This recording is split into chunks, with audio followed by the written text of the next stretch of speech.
It is NHL Draft Lottery night as the Sabres have a 6.5% chance of securing the number one overall pick. The Sabres do have 5 other possible pick scenarios, with the most likely being the 7th overall pick at 44.5%. The lottery will get underway at 7 p.m. with San Jose having the highest odds to get that number one overall pick at 18.5%. Following that, though, we do have just one game tonight in the Stanley Cup playoffs. It is on to round 2. Toronto will host the Panthers again. That is immediately following the lottery at 8 p.m. In the NBA, 2 games also on to round 2. It did get underway yesterday, but tonight at 7, Boston hosts New York. Then at 9:30, Denver's in OKC versus the Thunder. For the Bills, they have officially announced the one-year signing of wide receiver Elijah Moore. We'll get more on that and the NFL when Sal Capacio joins the show at 5 p.m. And if you did miss Moore speaking with the Buffalo media today, you can find that on the Odyssey app or on our website, WGR550.com. We do know where the next 2 NFL drafts will be held. 2026 will be in Pittsburgh, and then today it was officially announced that Washington, D.C. will host 2027. Then over the weekend, the Buffalo Bandits made it back to the NLL Finals for a 5th straight season after sweeping Vancouver. Buffalo looking for a three-peat, and they will take on either Halifax or Saskatchewan. That series will wrap up this weekend, while the championship series will then get underway on Friday, May 16th. That's your Paddock Chevrolet Sports Update. Paddock Chevrolet celebrating 90 years of being your hometown dealership. I'm Zach Jones for WGR Sports Radio 550.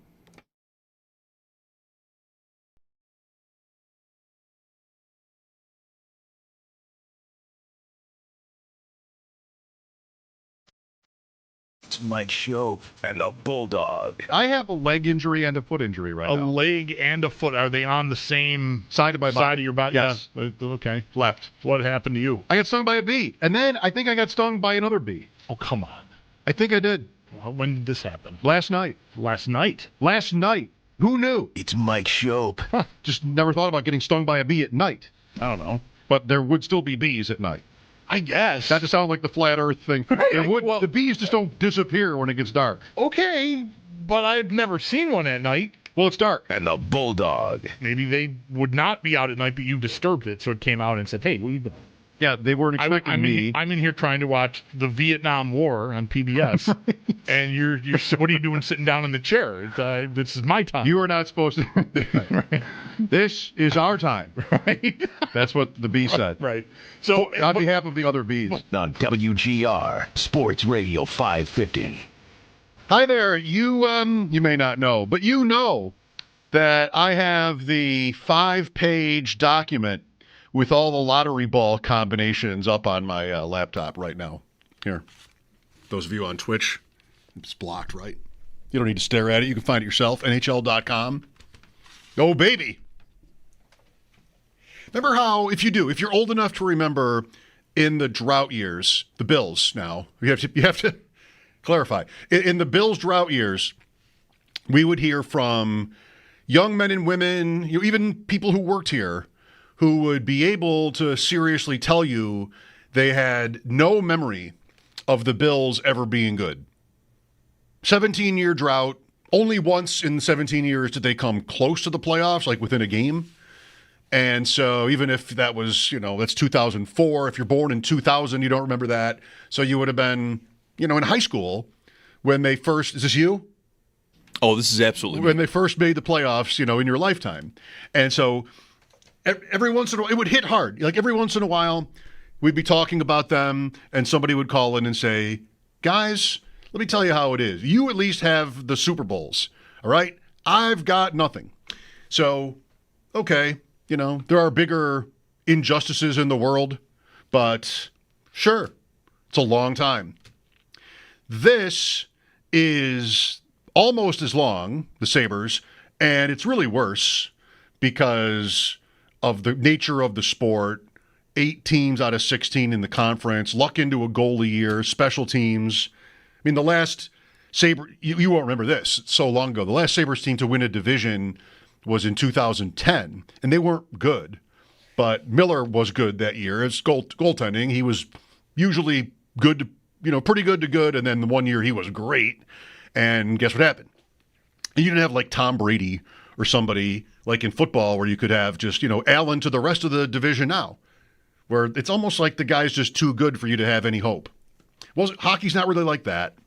So it's 14 years. If you're almost 20, like what? The President's Trophy, 2007, that's 18 years ago, 18 seasons ago. None of them was canceled after that, right? So you're 21, 22 years old. You don't remember that. You might remember playoffs. How am I doing? No, that's about right. That's about right. The math trips me up more than it used to sometimes. But the one other thing that's different about the Sabres is you have tonight. Like, the lottery, you have people, I'm sort of acting, at least I wasn't in 2015, but when it comes to the lottery, kind of the last 5 to 7 years or whatever, they've always been in it. And the one year, I think they couldn't get up to number one because they were too close to the playoffs, like 2-3 seasons ago. Still, like, they've always been in it. And to different levels, with different levels of seriousness, I acknowledge the lottery. It's kind of fun. It's quick. And it can be funny because you might have executives, people involved that really just like are so not into it and they're embarrassed. They don't want to be there. Reactions can be kind of funny. It's different things. One thing that I don't know what else I might want to have said about like I wasn't planning on a Bills versus Sabres thing, but the Sabres, it's almost like the lottery could be a few things. The lottery is all those other things. It can be fun. It can be interesting. Not everybody thinks so. A lot of people probably think it's dumb. It's like offensive that it would be, made important or anything like that. Just tell me where I pick. That kind of fan. And, it reminds you of that you were not a good team. The lottery reminds you of your lot in this league, and we don't need to be reminded of that. I don't know. There are a lot of things you can say about it. For the first time tonight, if you haven't heard and you care about this at all, that's still an if. They are going to show the balls. I know they're going to show the balls. Clip, clip, clip. It's amazing. They're actually going to show the draw. Amazing, maybe a little strong. But instead of having, the balls in the back and everybody, one participant per league gets to witness it and see what happened, and then, or at least to a point, maybe they don't do the top. They don't show the results, right? They show, I forget now. It doesn't matter. It would always be in secret. Maybe you just had the Deloitte and Touche guy or somebody who would watch Bill Daly push the buttons. I don't know. It was always in secret, always beforehand. And then they would put all the logos in the envelopes and he would open them one by one all the way to number one, right? So this year, though, you are going to see the ball machine, pop, pop, pop, and the combinations, but they don't have logos on them. They have numbers from 1 to 14. And that's when you need this thing that I've got. 990, is it that number? So 1,000, some number like that. You know what? I think it is 1,000 combinations. Could that be exactly 1,000 round number? Okay. It says at the very bottom of this 5-page numbers document where it has each possible combination and in that case, who wins. 1,001. I don't know my factorials like I used to, if that's even right. It's not. 1,001, the 1,001st combination, according to this document, because they're not listed in numerical order. They're listed by like the teams in groups, is 11, 12, 13, and 14. Those four, so every ball is numbered from 1 to 14. If in any order, those four numbers come up, the highest four numbers, it says pick again. I know what I'm rooting for. I guess it's 1,001 to 1 chance, or 1,000 to 1 chance, right? Out of 1,001 combinations, one is pick again. And you just have to hope for chaos with these things always. You have to hope for that to happen over and over and over. How many times would they run it and have it come up 11, 12, 13, 14 and be like, just like, cut the feed? Something must be wrong. Because that would never happen, right? I mean, what are the odds it would even happen twice in a row? Impossible. But if it did, which in theory it could. That's what we need to root for. That is what we want. We want pick again. And again and again. And let's get Herb Brooks, let's get Kurt Russell go. Again, we want pick 11, 12, 13, and 14. Every combination. The Sabres have 1, 2, 4, and 5. Root for that. If you see a number between 1 and 5 and it's not 3, that could be good. Of course, they do have many with 3, so it doesn't mean you're out. Are there Sabres fans who would not want them to win because it's cheap? Because they've won lotteries and, still can't get good? Is there that fan out there that would just be like, you know what? Figure it out. Pick 7th. Or even like 9th, right? They could move down a couple spots too if some of the bigger long shots jump ahead of them. I don't know. I wouldn't go that far. I definitely have my hate moments with the Sabres, but other than pick again, they're who I want. And I'll even give you 3, 12, 13, and 14 is a Sabres win. So imagine, just prepare yourself for this level of excitement. The first 3 numbers up are 12, 13, and 14. If it's 11, it's pick again. If it's 3, we win. Whoa, wow. I think what they're doing, give us a call at 803-0550. Throw me 4 numbers and I'll tell you who wins. No, please don't try to do that. I'll just do it myself. Okay, so 2, 6, no. I think what they're doing is drawing for the first pick, and then after that, drawing for the second. If the same team wins the second time, they'll just do it over, probably. Because they're not going to be able to eliminate balls or anything like that. If San Jose wins the first pick, they have the most combinations, and then they win the second, they'll just run it over. There's some pick again for you. You could get some of those. But I think that's how they do it. They draw for number 1, and then they stop, and they draw for number 2. And that's the end of it. It's just that. Now, it's on for an hour.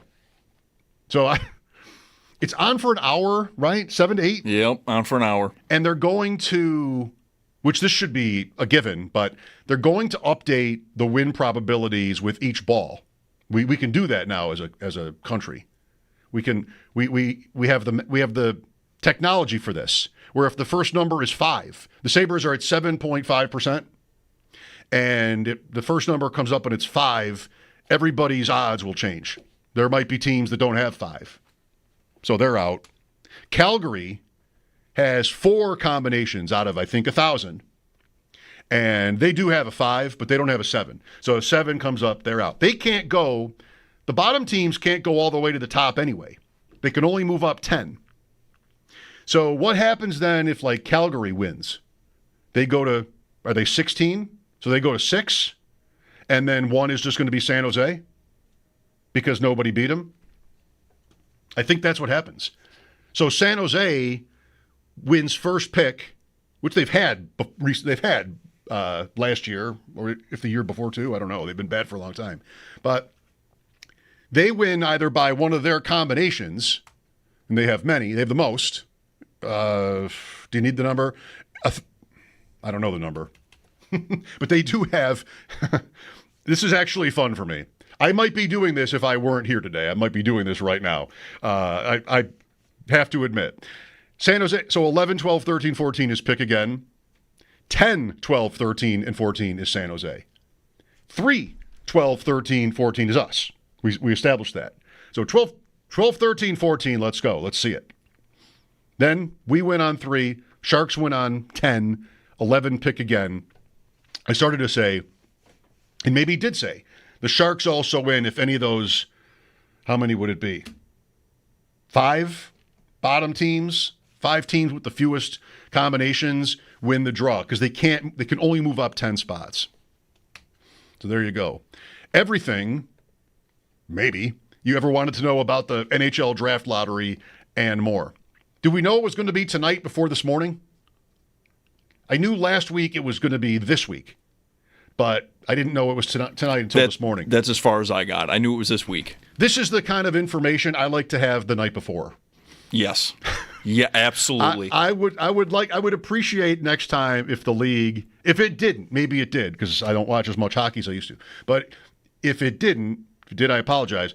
I'd like to know at least one sleep before the draft. I have to be careful saying that now because I often sleep during the day.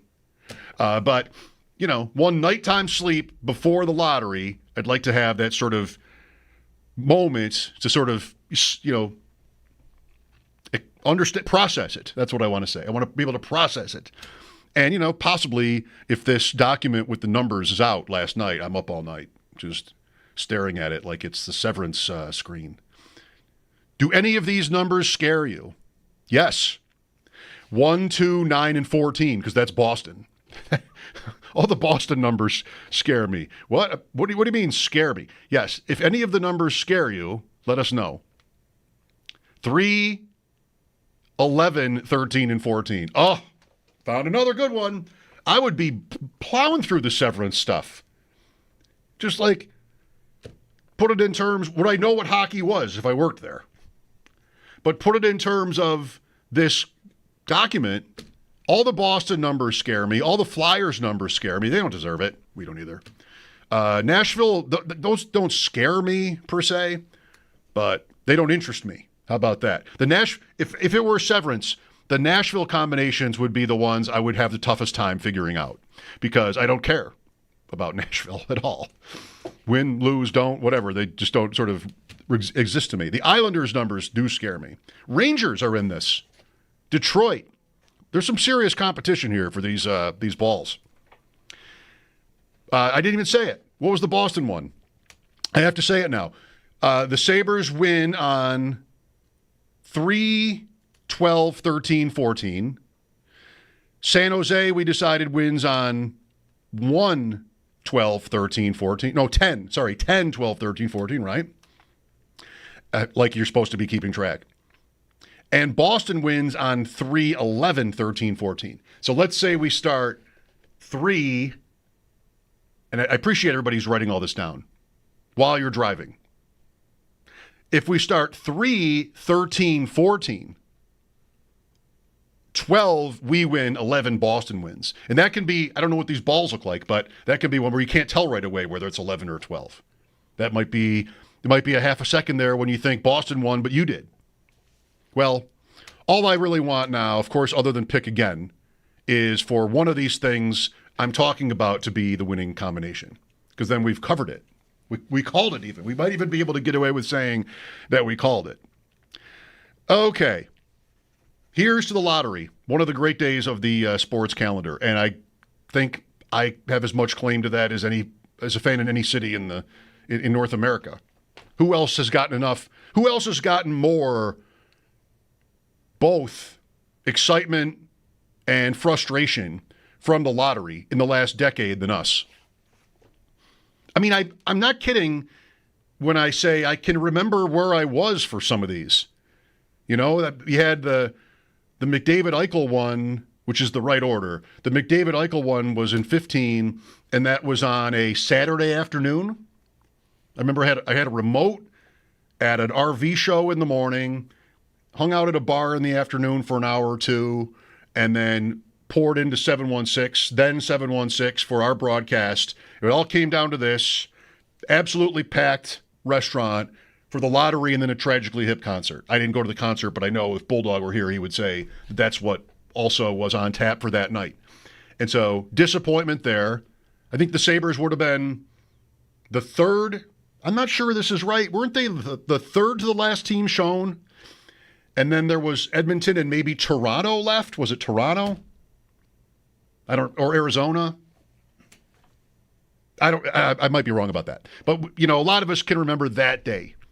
Some of these other ones, Darlene, I think, was on a Saturday night.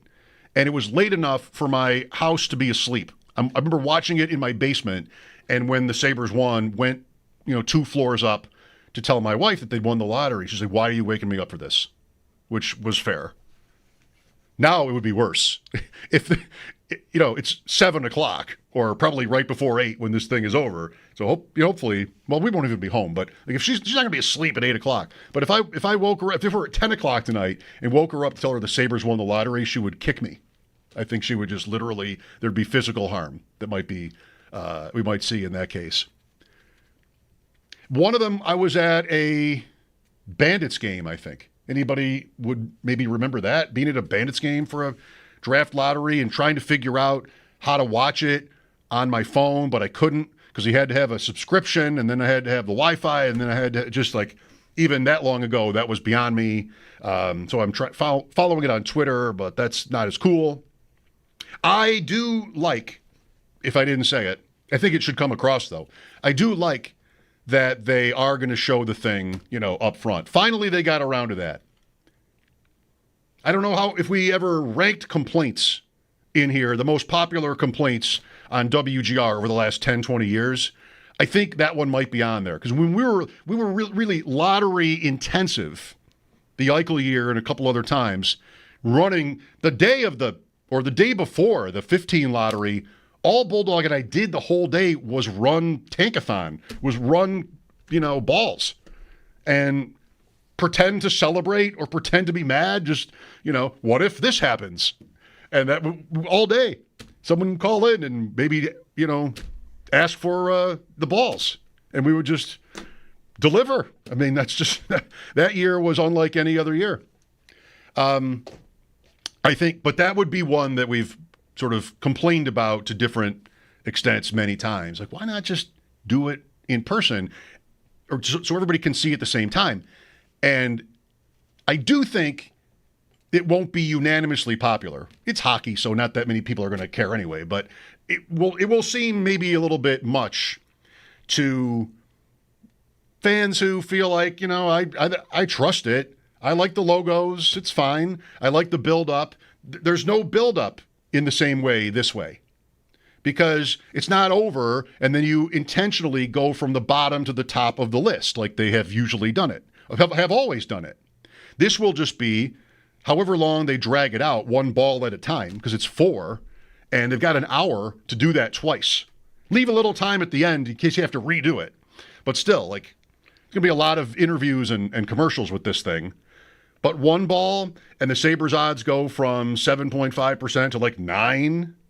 Ooh. And then we have 5 minutes to ponder that, or 15. I don't know.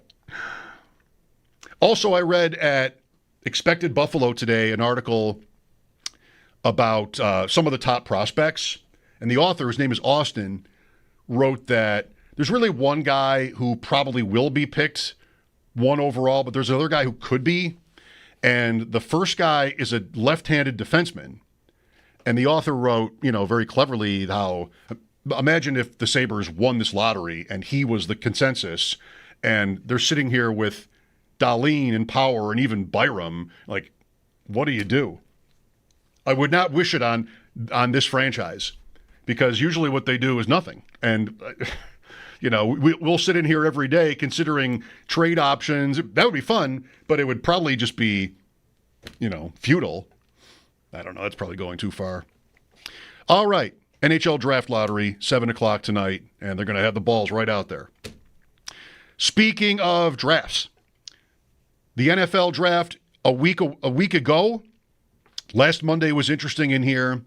A lot of the day on the station today has been sort of the so-called dust having settled.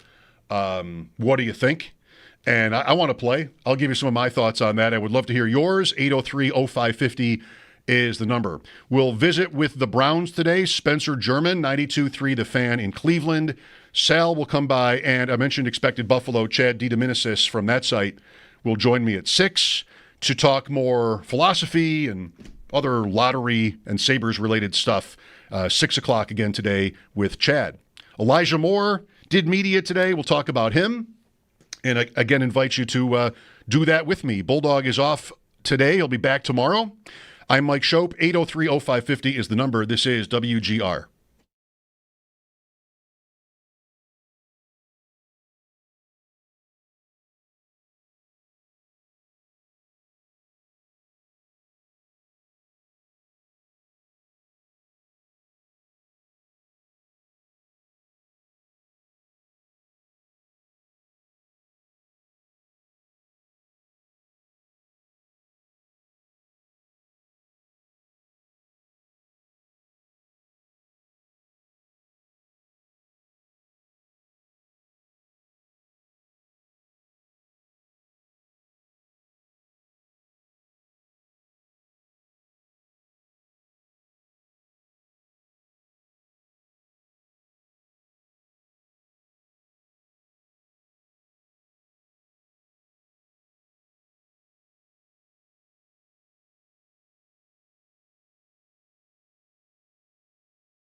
6'5", 6'6", 230, 240, MVP of the league. I've been playing against him. It's just not hard to love what you see. Playoffs every single year, pretty much one game away from a Super Bowl every single year. If I could be a part of something special like that, why not run towards it? And I just love to add to a room and to a team and to an organization that I feel like I would fit best in.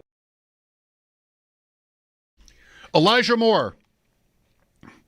We'll get to him. 803-0550. Happy to have you. I'm Mike Schopp. Bulldog will be with me tomorrow. It's been away for the weekend. Looked pretty great. I'll let him tell us all about it tomorrow. The worst decision I could ever make in here is math on the fly. Never do math on the fly. I've really lost it when it comes to math. I still love it. I just used to be really fast, and now I'm just like second guessing myself all the time. Like I've been here before. Like, are there literally exactly 1,000 combinations? Well, yes, because that's how many that's how they set it up. It's not just random how they set it up. 1,001 is the one I told you about for the lottery tonight, where they would re-spin it. Nobody wins. 11, 12, 13, 14, nobody wins. And I'm so just spitting out numbers for the first 20 minutes. I say the phone number, like 803-0550. Well, let's pretend it's 15. 83515. And I go through, and would it be amazing if this, to me, it would, if the Sabres won with that combination, and I just don't see them, and I'm going, because they're listed in numerical order, so I'm like 3, 5, 8, 15. And I do this for 5 minutes, and then I realize there is no 15. There's only 14 numbers. So that was 5 minutes. At least that was off the air. I would never admit that to you. That's what I've been doing here since talking before. I love the lottery anyway. There's no number of mistakes I can make doing these computations or whatever they are that would mean just not loving it. I'm always going to love it. You know, I want to get to football, but I just thought of this too. We have enough trouble in here getting conversations about the Sabres going, like when it comes to their players and their games, let alone this sort of macro hockey stuff anymore. But that doesn't mean, as a fan, you couldn't care about this. Is the lottery a good thing? Is it necessary? I think when we first got into lottery life, again, 10 years ago or even more, it always made sense, and they tweaked the format a few times, right? Prevent tanking. And if you don't know, I'm heavily immersed in fantasy football.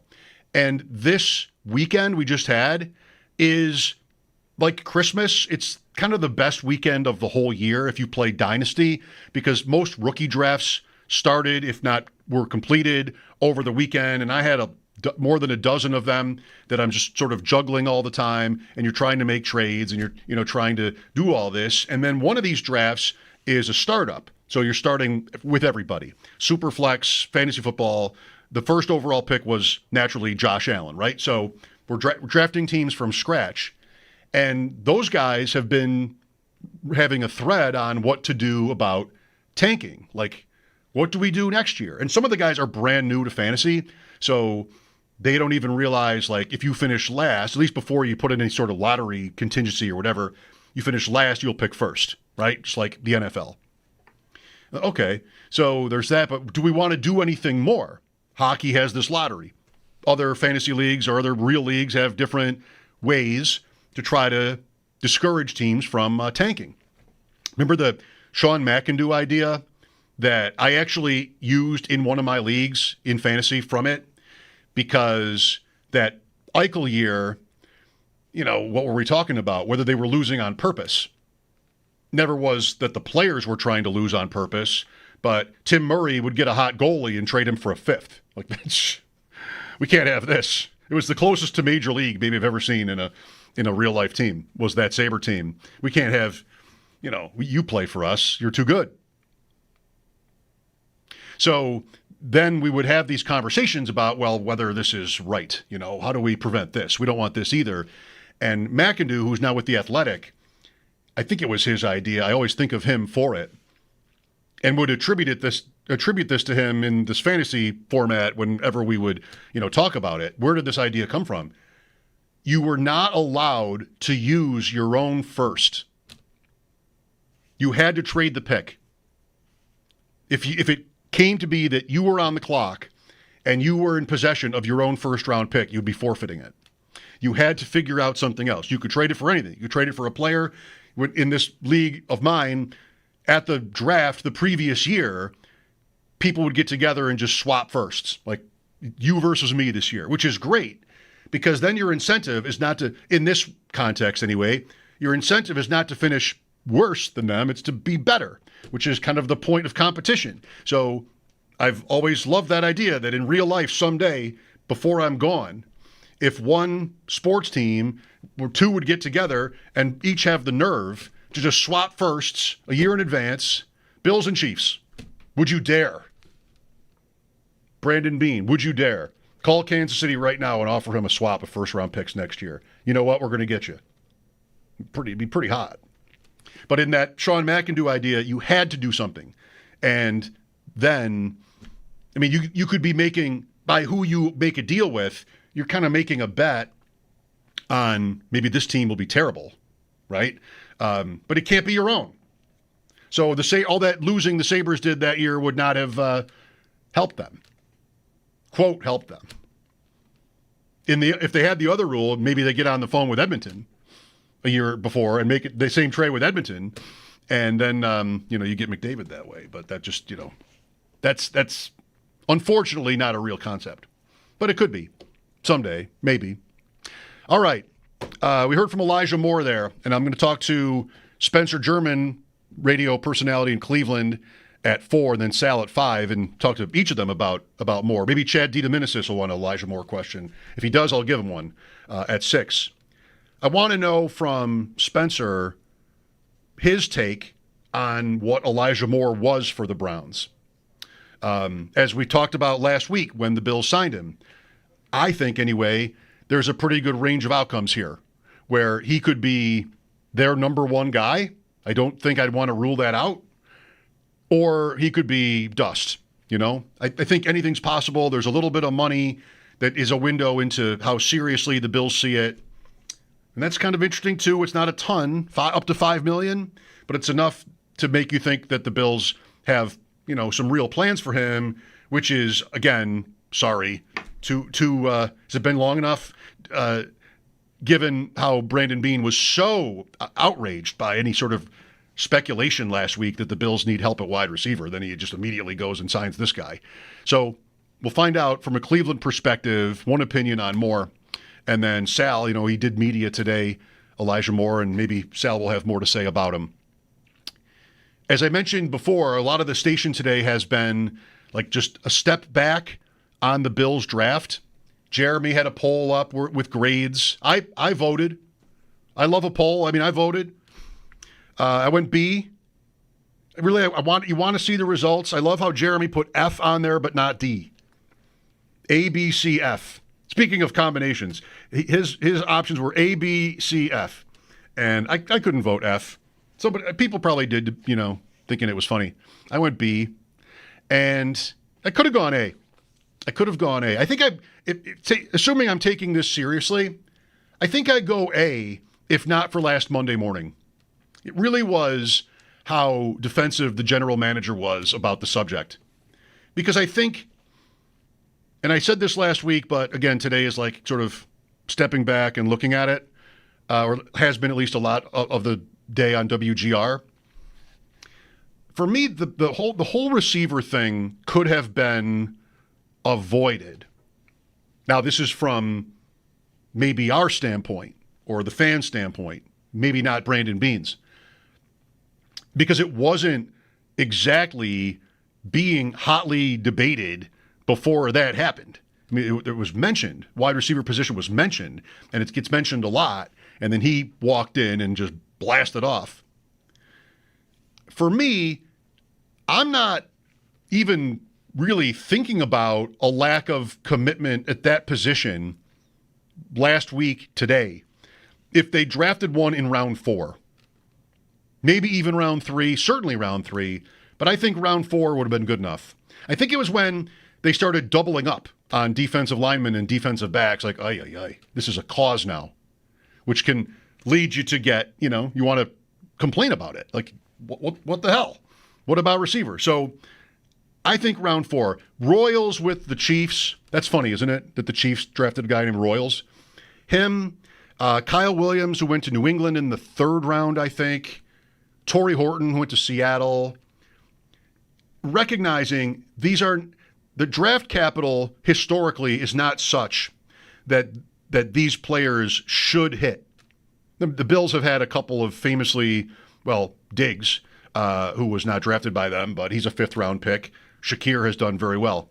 Guys who were drafted on toward the end of the draft that have done very well. They should be a team that sort of acknowledges that. In this case, they went defense, and we've been all over it. That would have been enough for me because I don't think I've heard Bean say this. He's been doing so many interviews. We've heard him say it numerous times.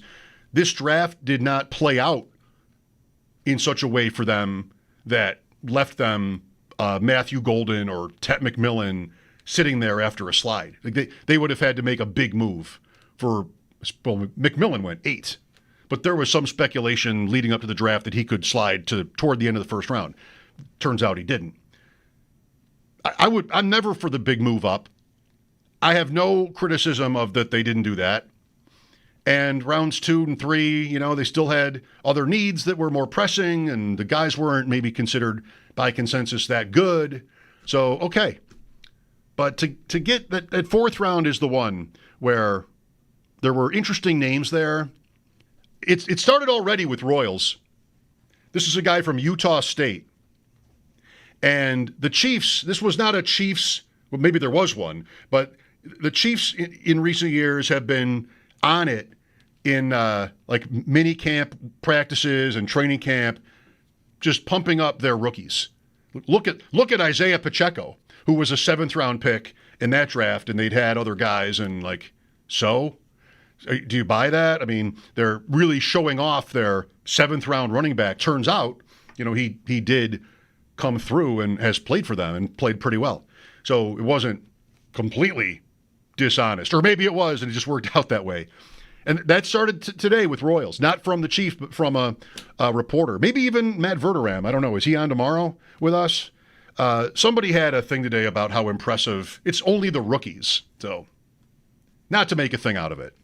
But he was an interesting name, and it's Kansas City, so it sort of reminds you of this particular grievance, if you will.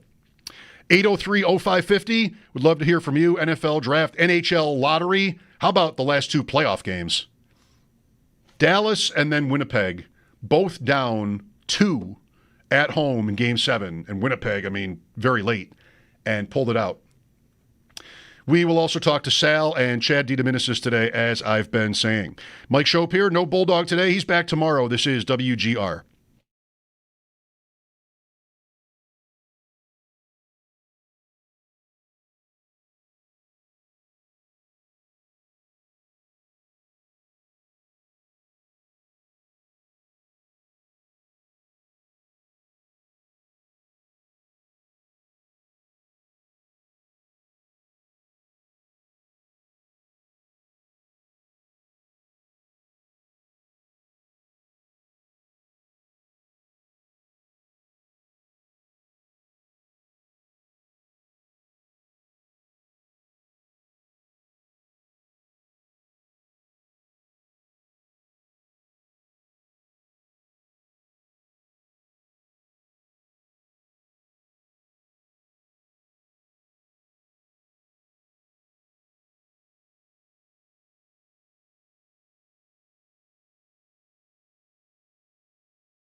7, 11, 13, 14.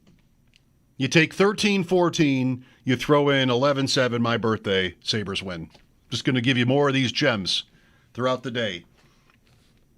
Because then you'll see them win the lottery and be like, I think that's even one of the numbers Mike Schopp mentioned this afternoon. Did he know? Is this fixed? And then it would be a whole scandal. 7, 11, 13, 14. 1,001 different possible combinations of these balls numbered 1 through 14. The 1,001st being 11, 12, 13, 14, in which case they would just redo it. They get all excited, 11, 12, 13, they pop up the win probability. You got like 2 or 3 teams that are alive, and then boom, there's 14, everybody loses. They would put repick up on that graphic, right? If it came to that? Or would they just try to pretend that that's not a thing that could happen? Maybe we'll find out. Spencer German, 92.3 The Fan in Cleveland, joining me at 4 to talk about the Browns, who had a very interesting draft. Will they have a good team? Probably not, but a lot of that could depend on what they do at quarterback. That'll be a big part of our conversation. At least I would expect it to be, coming up at 4. Been talking about the NFL schedule a lot. It was announced at the draft last Friday night, so 10 days ago, that the schedule would be released in full on May 14th. That is next Wednesday night. And I love that. I love that day. Not just the night and the reveal, but the day where you're trying to put the puzzle together. I'm into that. It's usually, well, not always. Last year we did pretty well. Last year we got pretty far with leaks and, just trying to connect dots with the Bills schedule. So every year is different. Some years it's been leaked in full. That's a long time ago now, right before the show even started. That's when it was actually at my old job where that happened, and that's something I remember because all I did on the, what is it called, the URL, was call up the previous year's Bills schedule on the Bills website and then just change the year to the current year, and there it was. Just sitting there waiting for the official announcement.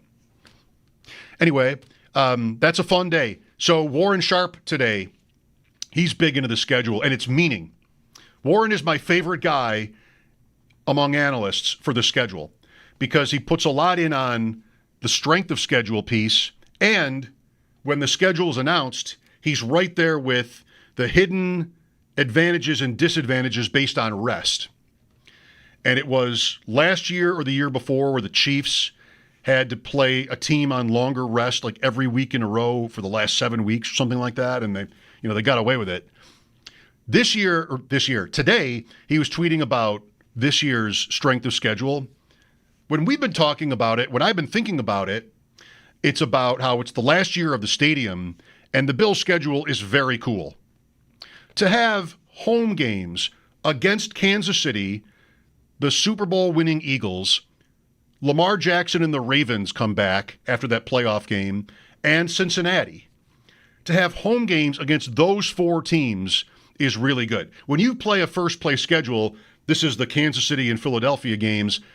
The others will be the same, but you're going to play division winners, and so it's not random that those would be great-looking matchups, but they are. And to have them all be at home this year as they close the stadium is really cool. One thing I have not been talking about at all is that, relatively speaking, the schedule is easy. That starts with the Dolphins, Jets, and Patriots. And I don't think with Warren it would be only about the previous year's win percentage. I think he'd probably be factoring in draft capital and free agency, I don't know how, grades or some other way. So I don't think it's as simple as that. A lot of places it would be. But through his analysis, the Bills come in with the 5th easiest schedule in the league.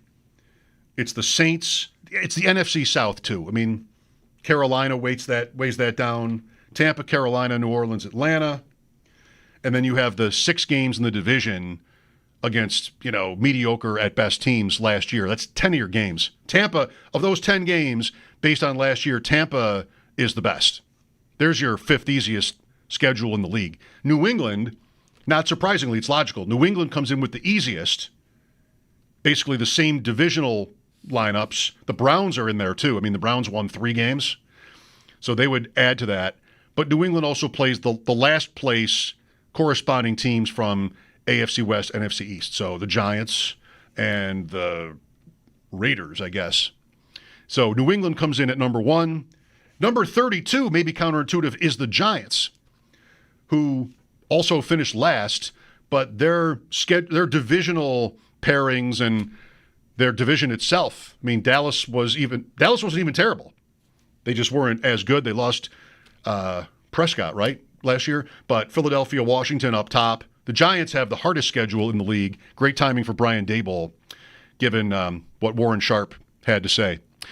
All right, after the update, we'll talk about the Browns and the AFC. Spencer German of The Fan in Cleveland. This is Mike Schopp on WGR.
It is the NHL Draft Lottery tonight, and the Sabres have a 6.5% chance of securing that number 1 overall pick. Sabres do have 5 other possible pick scenarios, the most likely being the 7th overall pick at 44.5%. The lottery is going to get underway at 7 p.m. San Jose has the highest odds at 18.5. And then before tonight, the LA Kings, they announced general manager Rob Blake and the organization have agreed to part ways. Also in the NHL, just one game tonight in the Stanley Cup playoffs as we are on to round 2. Toronto hosts the Florida Panthers. That will begin immediately following the lottery at 8 p.m.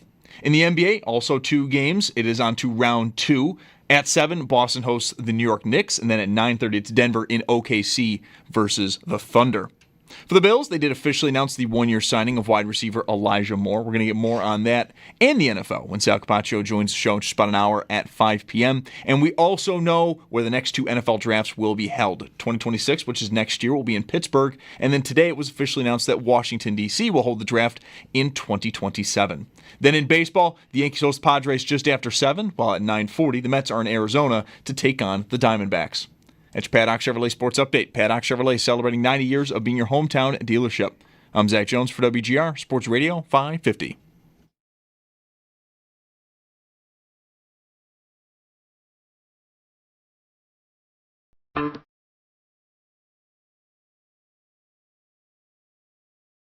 It's Mike Schopp and the Bulldog. I don't think Michael's ever done drugs. It's Mike Schopp.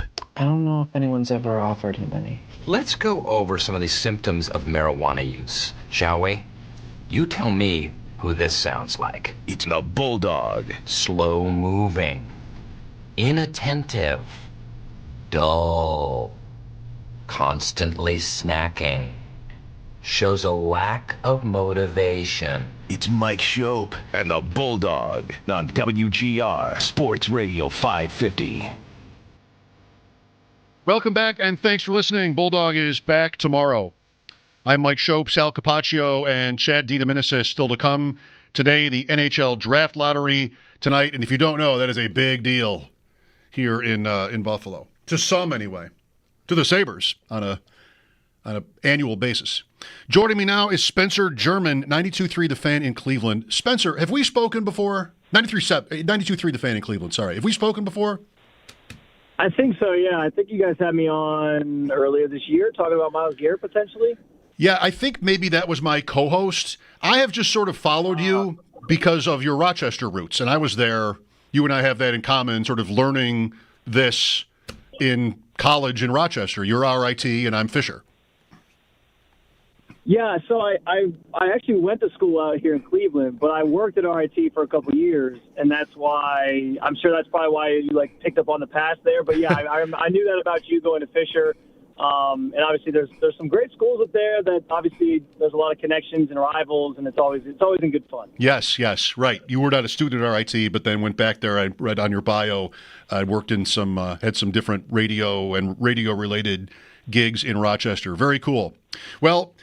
That's mostly a coincidence here today, Spencer. The Browns are so interesting right now. You know, I made the crack about the Sabres as you were waiting to come on. Maybe there's a comparison here, just kind of waiting for the day to arrive as it has for the Bills, where, the sun comes out. And the Browns, I would, acknowledge in the last decade have had, a few moments.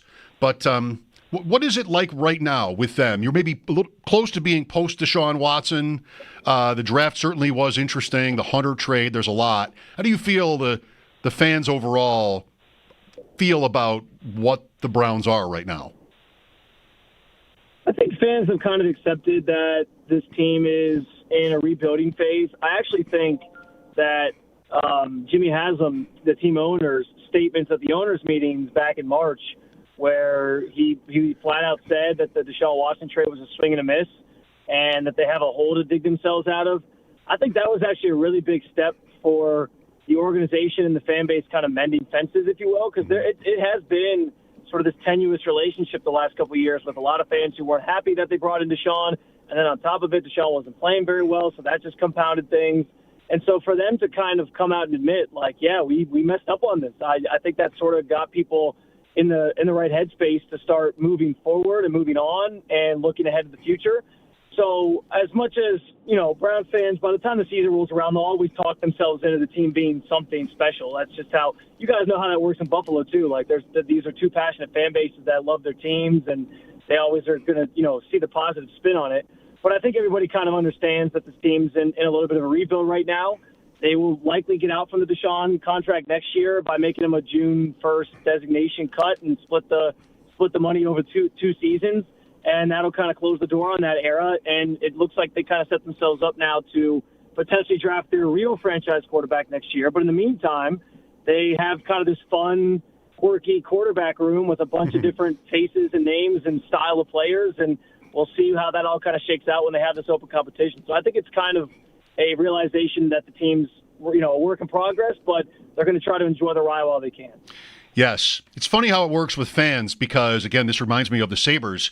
There are times when you really want the team to just sort of be real and even tank, take a step back.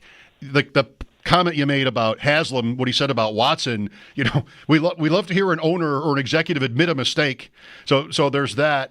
And, we might want them to be worse next year for the benefits, whereas a team has the challenge of the players.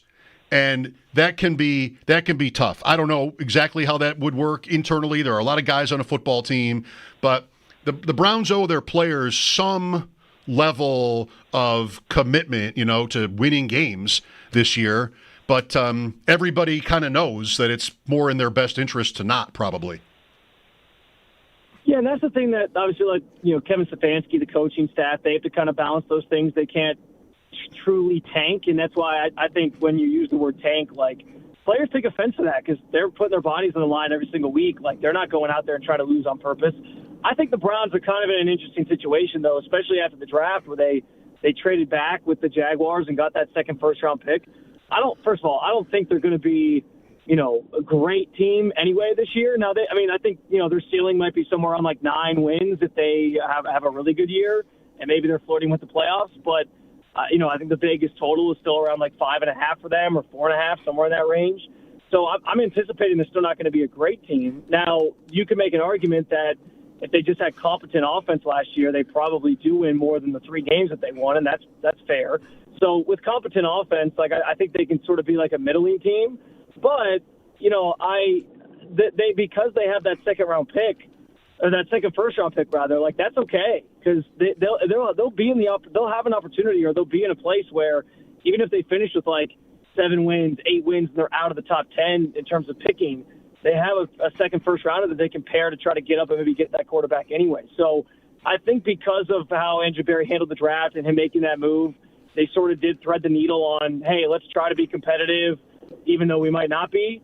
And, if we stink and we have, a top 10 pick and maybe the Jaguars stink and we have another top 10 pick or a top 12 or 15 pick on top of the one that we have, then, maybe we come away with 2 great players or we package them together and get a quarterback. So I think they're kind of in a unique situation in that way. Yes.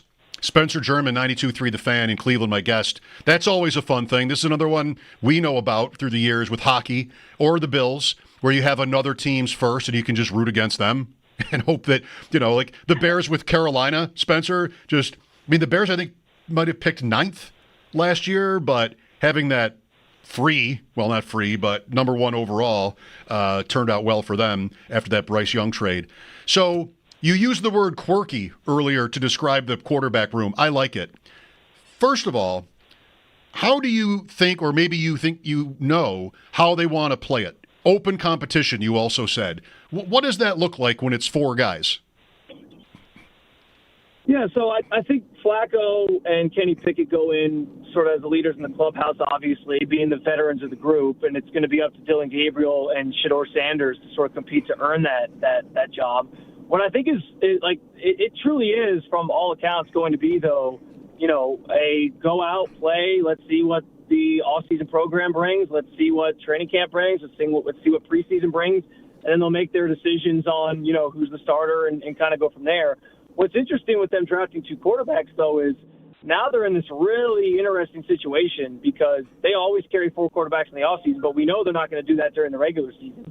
So somebody's the odd man out. Is it Flacco, who's the elder statesman of the group, and maybe you go young and you try to let Kenny Pickett start and then at some point turn it over to one of the rookies or both of the rookies? Is it hey, you drafted Shedeur Sanders in the 5th round, maybe he increases his value from what it was on during draft weekend clearly, and you can flip him for a pick or something at the end of at the end of training camp. Andrew Berry the last 2 years, 2023, he actually traded Josh Dobbs to the Cardinals and got a 5th round pick out of it right at the end of training camp. He tried to do the same thing last year. He floated both Jameis Winston and Tyler Huntley, who were on the roster, and nobody really took the bait, so they ended up just cutting Huntley and keeping Jameis Winston. But he has this tendency to sort of shop one of those guys at the end of training camp. So I think that's kind of the fun question in this is who is the player that they likely try to shop at the end of training camp to cut that room down to 3.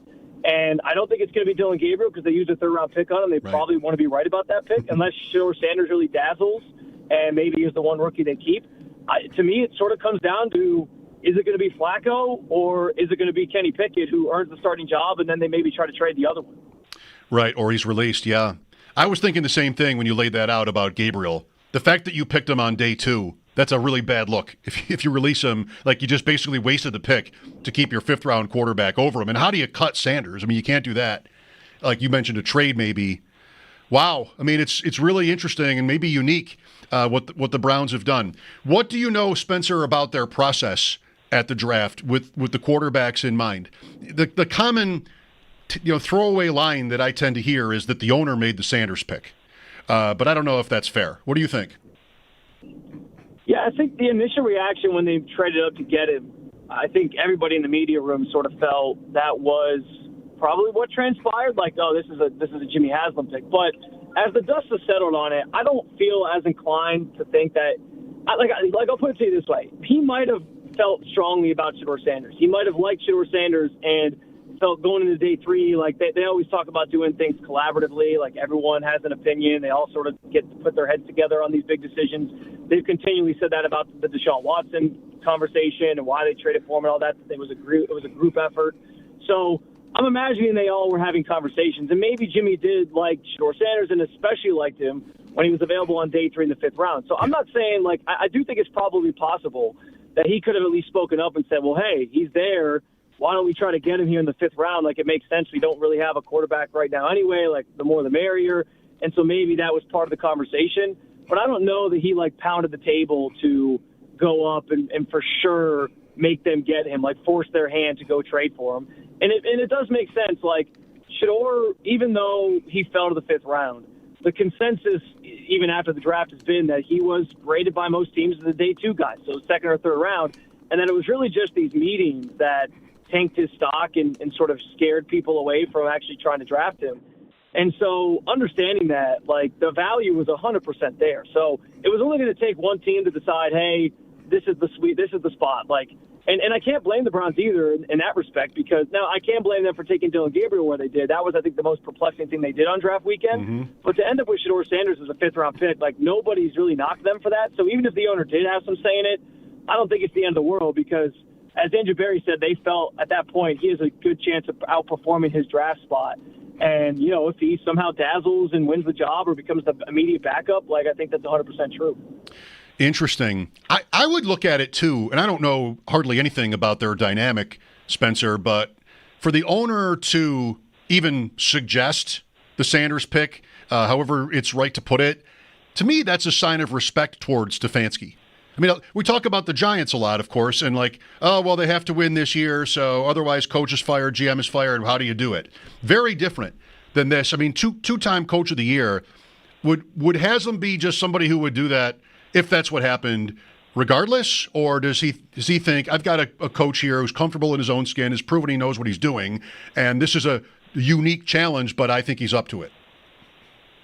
Yeah, so it's interesting because Haslam was he meddled a lot in his early days as an owner. Like I that was well known around the NFL in general, and I think he's had a hard time shaking that reputation. Like, there's a lot of people that feel he still is, has his nose in things. And I'll say this, like, the Deshaun decision, as bad as it was, and as bad as it's turned out to be, I've never blamed, Jimmy Haslam, the franchise, for the what they were trying to do made sense. The thinking behind it made sense. They felt like they needed to upgrade the position.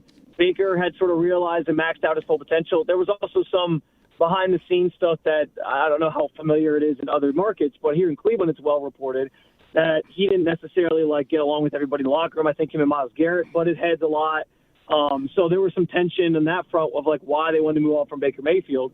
And so, yeah, if you're going to move on from a quarterback that, is at least middle of the road, an average quarterback in this league, you put him probably, in that middle tier range of guys, you want to get a guy who is, top 10, top 5. And so they swung big. Deshaun obviously had the tape at the time of being this great quarterback. I think the things they didn't necessarily account for was the mental side of it, how his time away was going to impact him, how all the hatred that he's obviously felt wherever he goes was going to impact him. And that's, I think, been a big reason why he struggled here. But when push came to shove, I don't blame them for that. And so, for trying to upgrade the quarterback position, because that's what every team's trying to do. So the thought process there was sound. And I don't, I understand where, yes, there's been moments where Jimmy Haslam's maybe meddled a little bit more and done some things. And I'm sure he still has a seat at the table. He's the owner of the team. I'm sure he absolutely does. Mm-hmm. And I'm sure he still at times maybe interjects, maybe even at times where he shouldn't.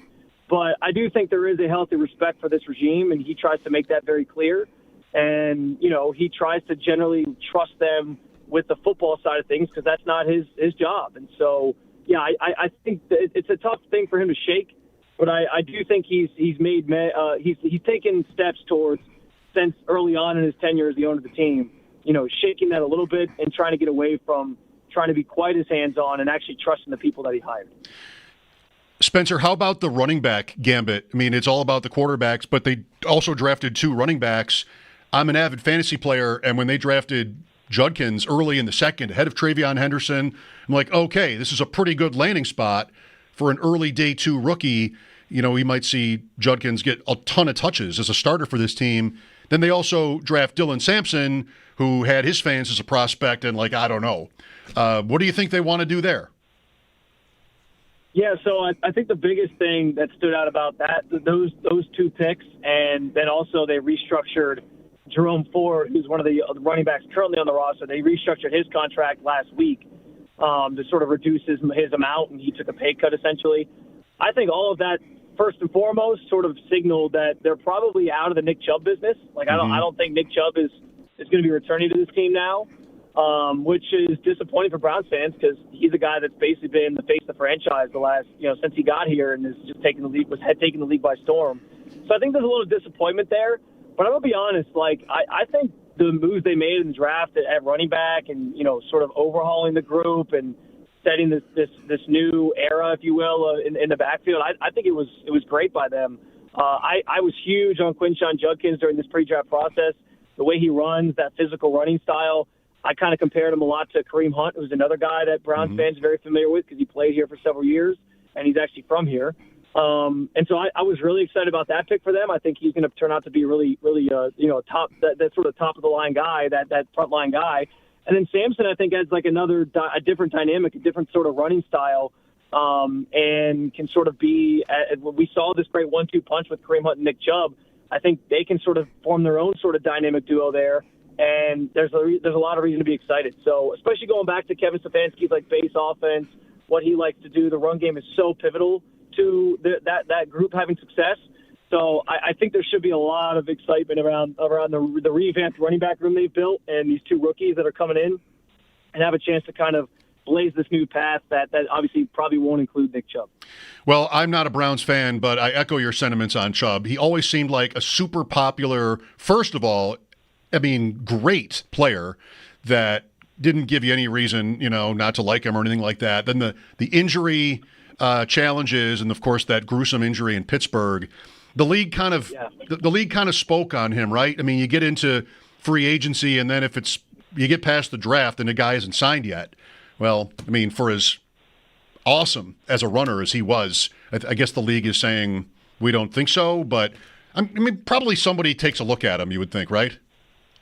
Yeah, there's been some rumors that the Bears have shown some interest. So, somebody's going to sign him at some point, and at this point, the market, like you laid out, has kind of dictated that he's probably not going to get paid a massive amount of money. The fact that he's had 2 seasons ended by season-ending injuries the last 2 years, which has been unfortunate. So the market's going to sort of dictate that. I can tell you, man, like Buffalo and Cleveland, I used this comparison earlier. Like the fan bases, I think, are very similar and how they're passionate about football and like what they want in their football players. Nick Chubb, if he had ended up in Buffalo, it would have been the exact same effect. Like he's very much a work pail, show up and work guy. Doesn't do a lot of talking, and the way he ran, like people fell in love with his style of play. So yeah, he was transcendent here, and it is a tough door, I think, for fans to see closed. But he'll land somewhere, and I'm sure it'll be hard for fans to see him in a different uniform. But that's life in the NFL. You know, every player has a shelf life, especially at that position. And the Browns, like I said, have sort of signaled that they're sort of moving on here, and it'll be an unfortunate ending because nobody wanted to see it end that way with the injuries. But sometimes that's just how it goes in the NFL. Right, Spencer. One more for you, please, if you don't mind. Elijah Moore. Speaking of players who last through the draft and free agency, I guess, although there was some weird thing where the Browns kind of had his rights, the Bills signed him away from Cleveland. What are the Bills getting? He was a prospect that I really liked. I wanted the Bills to draft him 4 years ago. They didn't. And since, he really hasn't had much of a career. The easy thing on a guy like this, especially if he had the pedigree coming into the league, is, well, he hasn't had a good quarterback yet. And, you know, people make that excuse, and maybe it's right. I'm asking you what you think the Bills are getting in Elijah Moore. I actually think what you just said there is 100% fair. You know, it's no secret that when Elijah Moore had steady quarterback play, and if you look back to his best games in 2023 came when Joe Flacco was starting for that 5-game stretch at the end of the season that helped get the Browns to the playoffs that year. He had his best games then, and some of that was the familiarity with Flacco because they had played together in New York. But like that was a good stretch for him. And then last year, his best games came when Jameis Winston took over at the offense and was a guy that kind of sees the field better and can go through his progressions and do those things. And it was obvious, like Deshaun really struggled at times with Elijah. Like there was that first year they were together after they traded for him in 2023. He'd be open all the time, it felt like, and Deshaun would just never be able to see him or find him, and it was the most bizarre thing ever because you go back and watch the film and be like, he's wide open. Why wasn't he throwing the ball here? Why wasn't he looking here? So with that in mind, like I do think Elijah has a chance to really thrive with you guys in Buffalo, with obviously the talent that is Josh Allen as his quarterback. I don't know, like I think at his best he could probably be like a number 2 guy. I think he's more so probably a number 3 guy. But he's a number 3 guy that can come up big for you when you're getting the ball consistently. And Josh is somebody who's so good. Like, he will absolutely take advantage of what Elijah Moore does best and finding those open spots and zones and things like that to sort of create opportunities and make plays. So, yeah, I think you guys got a pretty good one there. I was surprised the Browns didn't make more of an effort to retain him. I know they put that tender, that unrestricted free agent tender, which is very rare, so that he counts towards their compensatory pick formula. That was why they did that. But, you know, I was surprised they didn't try to retain him because right now their receiver room is a little bland and doesn't have a lot to offer. So I was surprised they didn't do that. But I think he ends up in a good place for him in Buffalo where he has a chance to really thrive. Interesting. A little bit more room there for Harold Fannin out of Bowling Green to make an impact as a rookie. Maybe we'll talk about him someday in the future. Spencer, you've given us a lot of your time today. Thanks. It's nice to connect with you. Absolutely. Anytime. I always appreciate coming on closer to my hometown of Rochester. So happy to do it anytime you guys want me, and looking forward to future conversations, man. Thanks. Likewise. Appreciate that. Spencer German, 92.3 The Fan in Cleveland. I will never not get tripped up over the station in Cleveland and the station in Pittsburgh. I had it written down. I don't always do that. A lot of these guys, believe it or not, I know from memory. But with Cleveland and Pittsburgh, even Filipponi, I have to write it down because I think I'm going to think it's the other one. And there I go introducing Spencer. Yes, this has been bothering me for 22 minutes. There I go introducing him, and I just sort of did both. I had it right, then I corrected myself, and then I had to read. Not how you want to start. He used numbers for Elijah Moore. What could he be? A number 3. How would you rank these guys? I think we'll be doing a lot of that. Try to figure out how these receivers, the Bills receivers, rank. Where do you want to put Elijah Moore before, we get into camp and everything and start to find out what they think?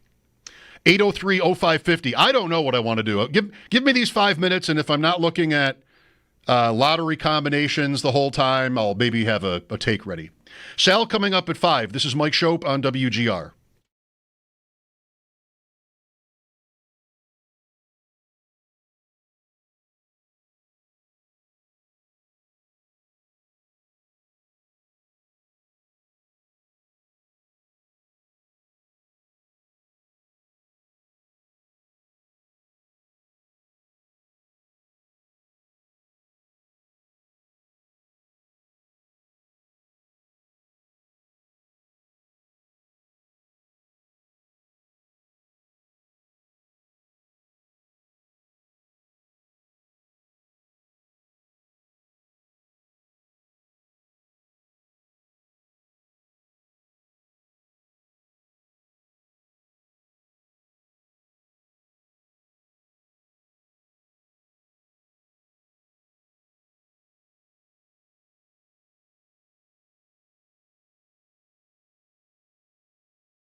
In the NBA, 2 games also on to round 2 at 7. Boston hosts the Knicks. Then at 9:30, it's Denver and OKC versus the Thunder. And the Bills, they made it official today, the 1-year signing of wide receiver Elijah Moore. We'll get more on that when Sal Capacio joins the show in just about a half hour at 5 p.m. We do also now know officially the next 2 NFL draft sites. In 2026, it's going to be in Pittsburgh, and then today it was announced that Washington, D.C. will host the draft in 2027. Then in baseball, the Yankees host the Padres just after 7, while at 9:40, the Mets are in Arizona versus the Diamondbacks. It's your Paddock Chevrolet Sports Headlines. Paddock Chevrolet, celebrating 90 years of being your hometown dealership. I'm Zach Jones for WGR Sports Radio 550.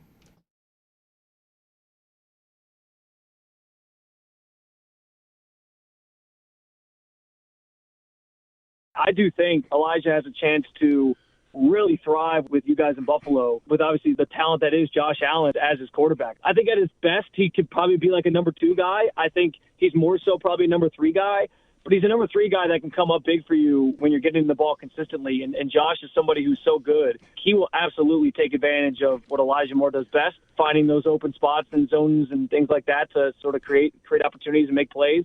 I think you guys got a pretty good one there. Spencer German on Elijah Moore. I know it's last year again, and it's also wide receivers, so I can't quit. But just talking about Elijah Moore, it's still fresh. He did media today. I won't apologize. I think it's fine. Ranking these guys. We did this last year, and it was challenging. And 5 guesses would have all been different, including Kincaid. Pass catchers. Kincaid is wide receiver enough for this. How to rank them in any certain way. Catches, yards, talent, tangible, intangible, importance to the Bills. Isn't it going to be like that again here, at least until we know anything? Shakir, Coleman, Kincaid, Palmer, Samuel, and now Elijah Moore, who's like perfect for this game because he just makes it harder. Is Elijah Moore last on that list? I hope not. If he's last on the list, he can't play. If he comes in under all these guys, then... Because I think the money they're giving him is enough where he'll have a chance. I think they'll maybe be expecting him to contribute. So... Or else why bother? It changes all the time. It goes up all the time. Is $5 million max a lot of money? No, it's not a lot of money. But it's also not just, practice squad money. It's better than that. That's what makes it tough, is trying to figure out who matters how much in their plans. Last year, Marquez Valdes-Scantling got signed, and I remember just learning of that one morning, just another name to the room who has had a, up and down career with maybe mostly down. But the Bills, to their credit, I want to say, looking, hoping, they bring him in. There was a little, maybe $3 million last year, and I thought that might have been enough. This is why I sort of checked myself a minute ago on Moore's $5 million. I thought that might have been enough to mean that he'd be on the field. And he was, he made the team and played. The guy I left out of the equation last year was Hollins. I don't think I had any problem last year remembering Curtis Samuel. This year, I'm having that problem.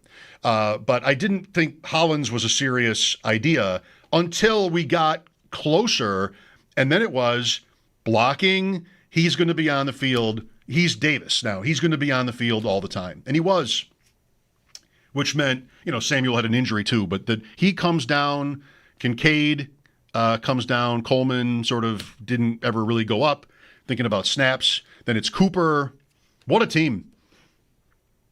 Joshua Palmer, in 4 years, has more than 39 catches in a season one time, when he had 72 for the 2022 Chargers. He's only played for the Chargers. Talking about money and clues, Brandon Beane last week doing all that media, starting here. It was with Tyler Dunn, I think I would say, most of all from what I heard, where he sort of leaned into Palmer. Paraphrasing, don't say I haven't done anything. I signed Joshua Palmer, which sounded, the way it read anyway, read like a little much, like who? But okay, that's right. That's a move and that's bigger money. And you must have plans for him. And the thing to like about Palmer is the skill set, is the separation ability that the Bills overall lacked. So, okay, he made sense. He's just not a big signing. So Palmer, more than 39 catches in a season one time in 4 years. Elijah Moore, who's been up and down himself and just has really never stuck as a go-to guy for anybody. Jets, then Browns. Spencer went in on his quarterback life a little bit. Okay. I mean, that's the thing you're going to hear the most often about him as a positive, or how he played at Ole Miss is, what kind of chances he had to thrive in the NFL. Fair enough. Palmer, Moore, Shakir. Shakir last year, 76 for 821 and 4. It's fine. And he got big time paid for that kind of stat line. They love him. There just isn't the ceiling. He is the perfect leader, maybe, this whole concept. As a guy that just like his ceiling is only down here, but he'll meet it. He's probably gonna hit that ceiling. The floor and the ceiling are almost the same with Shakir. So maybe they'll get the same season from him, and I bet they would take it. I said I'm not sure about that. I think they should take it because, in my opinion, they should kind of know the point about the ceiling. Maybe they disagree. Maybe they think there's a lot more big play potential or red zone potential for Shakir. I just don't. I would think they would think that way about Coleman. And so where does he come in on this list? He might be the most important one. No, I don't like that. I don't think this team is really that concerned with importance and salvaging, if you will, draft picks. I don't know. It matters to the reputation, Brandon Beane and the organization, but I feel like Sean McDermott doesn't really care when you were drafted or how much you make. Is that a little bit too easy, too cut and dried? Coleman, they're going to really want to get there with. And Kincaid as well. And Kincaid, they've been farther with. Kincaid, reading Beane on him from Tyler, read like he wished he had done more, Beane, after the season ended, to prop up Kincaid. He'd been hurt, and instead of saying we want him to get tougher or words to that effect, he wished he'd had kind of defended his season last year because of injury and maybe something else. So that seemed supportive, the way I read that. And he's certainly a big investment too. I don't know. And Samuel, I almost left him off the list again. Samuel, 6 for 81 and 2 for the Bills in the playoffs. I was curious about the playoff history with each of these guys, starting with Moore and Palmer. Because I know that one Cleveland team made the playoffs with Flacco. They got blown out in Houston a couple of years ago. That was when they played Houston late in the regular season with Flacco, and it was kind of shocking. Amari Cooper had this record day, and they won. And then they got to the playoffs, got a rematch. Like, oh, well, Cleveland knows how to beat this team, and they just got smoked. Never do that. Never assume because of what happened last time, it's going to be the same. Elijah Moore, 2 catches, maybe 2 for 12 in that playoff game. No impact. Palmer, looking him up, it's also 1 playoff game, and he caught 2 passes for the Chargers in that game. That's a game in Jacksonville, I believe, if that's the one he played in, where they were way ahead and lost. And Samuel for the Bills last year, remember that Denver long touchdown he scored against Denver? 6 for 81 and 2 in the postseason. Rank these Bills receivers by postseason catches. Shakir's going to be higher. Kincaid might even be higher. Coleman won't than 6. That's Samuel's entire career in the playoffs. He's been in the league since 2017, never made the playoffs with Carolina or Washington before that last season. Here. Well, it's not that we have to do this every day. It probably sounds like it because we have so far. That streak will end. I promise. I just think it's the same as last year in that if you ask X number of people to rank these 6 players, maybe you think somebody else belongs on the list by any certain way, I think you get just that many different answers. Maybe Shakir is always first. It's a day of combinations. We're ranking, we're looking at lottery balls. It's really been a day of combinations so far. The lottery tonight. Before we get to a break, Zach just informed me, and I went and watched a short clip. So Brett Boone, who was on our show the last 2 seasons, once a month talking baseball, we haven't had him on this year. Today on his podcast, maybe it already had been announced, but it was announced that he is taking a job as the hitting coach for the Texas Rangers. So I don't know, maybe the podcast won't end, but he'll be doing it if he's doing it as a hitting coach in the major leagues. And I just watched him tell the story of how it happened. He went to USC. Did he go to USC, maybe? He threw out the first pitch at a game recently for USC, and he ran into Michael Young, who he was teammates with, and he knew. And they started talking, and I guess he knows Bochy really well. He played for him, and that's the manager of the Rangers. And then they hired him. So just like that. Shades of Pagula LaFontaine. They just ran into each other, and he hired him. Hope it works out better for Brett. 803-0550, Sal at 5. This is Mike Schopp on WGR.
Tonight, 7, 11, 14, right? You're nodding. You don't know what I'm talking about. If you don't know what I'm talking about, you're not nodding. You just turned me off. The lottery. Winning combinations for the Sabres, available at NHL.com. I believe there are 65 of them out of 1,000 or 1,001 if you include the one where they redo it. 11, 12, 13, 14. Let's go. 7, 11, 14, French Connection, with either 9 or 13. 9. 9 is Eichel. 9 is Zach Benson. We like Zach Benson in here a lot. Evander Kane. Rick Martin, whose 7 is retired, the late, great Rick Martin, wore 9 as well early in his career for the Sabres. I don't know if he started with 9, but he did wear it. I feel like in those days, and I wouldn't know, it's just a guess, that maybe they just traded numbers sometimes. Just somebody didn't bring their jersey to the rink. They forgot it, so they just put on 9. Probably not what happened. So 7, 11, 14. Okay, that's good karma. 9 or 13.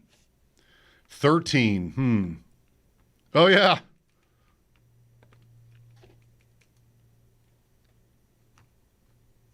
No, I didn't have an oh yeah there. I thought I did, but then I checked, and I don't really have an oh yeah there. 13, Yuri Himalev. Be my number 1, I think, here. Norris. Wait, Norris is 13. The next player to have his number retired by the Sabres, Josh Norris. This is the one. All right, which is better? Which one do you want more? How do you want to win this thing? Let's get greedy. I don't want to just win it. I want to win it my way. 7, 11, 14, 9, or 13. Also, by the way, if you leave out 7, 11 and 14, 9 and 13, that's a winner. Lottery balls. For the first time on the broadcast tonight, which makes me very disappointed that I won't see it live, they are showing the balls, not just it already happened. We put all the logos and envelopes on cards, and here we're going to show them to you, on our terms. No, this is like they're doing the drawing live, which I think is great. Transparency is good. The league should have wanted to do this a long time ago. Maybe it's, in their mind, not a better TV show this way, but I'm going to like it more. Win probabilities changing. You see a 5 come up, and it won't mean anything to you by itself, but right there, the ESPN, is it ESPN? Probably, right?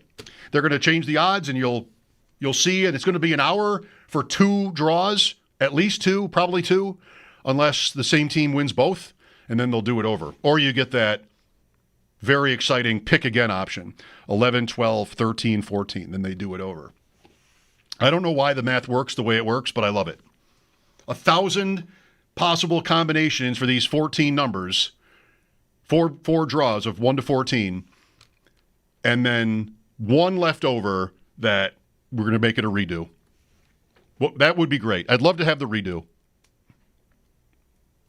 So Greg Popovich stepped down as the coach of the San Antonio Spurs. Maybe you saw it. I can't give you all day, but think for a minute. Who now becomes the longest tenured coach in any of the Big Four sports that's currently coaching? Had his job for the longest. It was Popovich. By a lot, I think. By a lot. At least it was him. I don't know by how much. At least it was Popovich. But he resigns. Who now becomes all 4 sports, baseball, football, basketball, hockey, the longest tenured coach on his team? Like Lindy Ruff doesn't count, even though he'd be up there. Maybe he'd be number 1 for like all the coaches now when they started. I don't know if he'd be number 1, would he? Maybe not. But it's not continuous with the Sabres, so that doesn't count. The answer is Mike Tomlin. Mike Tomlin has had his job longer than any coach in the Big Four sports has had theirs. I don't think I would have guessed him, but I don't know who I would have guessed. It still just feels like it's not long enough for you to be number one on that list out of 100 and some jobs. But he is. Sal Capacio coming up. Elijah Moore revealed today that red is his favorite color. We may end up getting into that. If we do, that's a bad sign. I already got into it right here, so we don't need more of that. That's his favorite color, though, so now you know. Mike Schopp here with Sal after sports. This is WGR.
Well, not like this is anything unusual, but it's good to see from what I've been able to discern on Twitter that Sal's head is in the right place as we get into it here. And that is, of course, with his mind on the NHL draft lottery.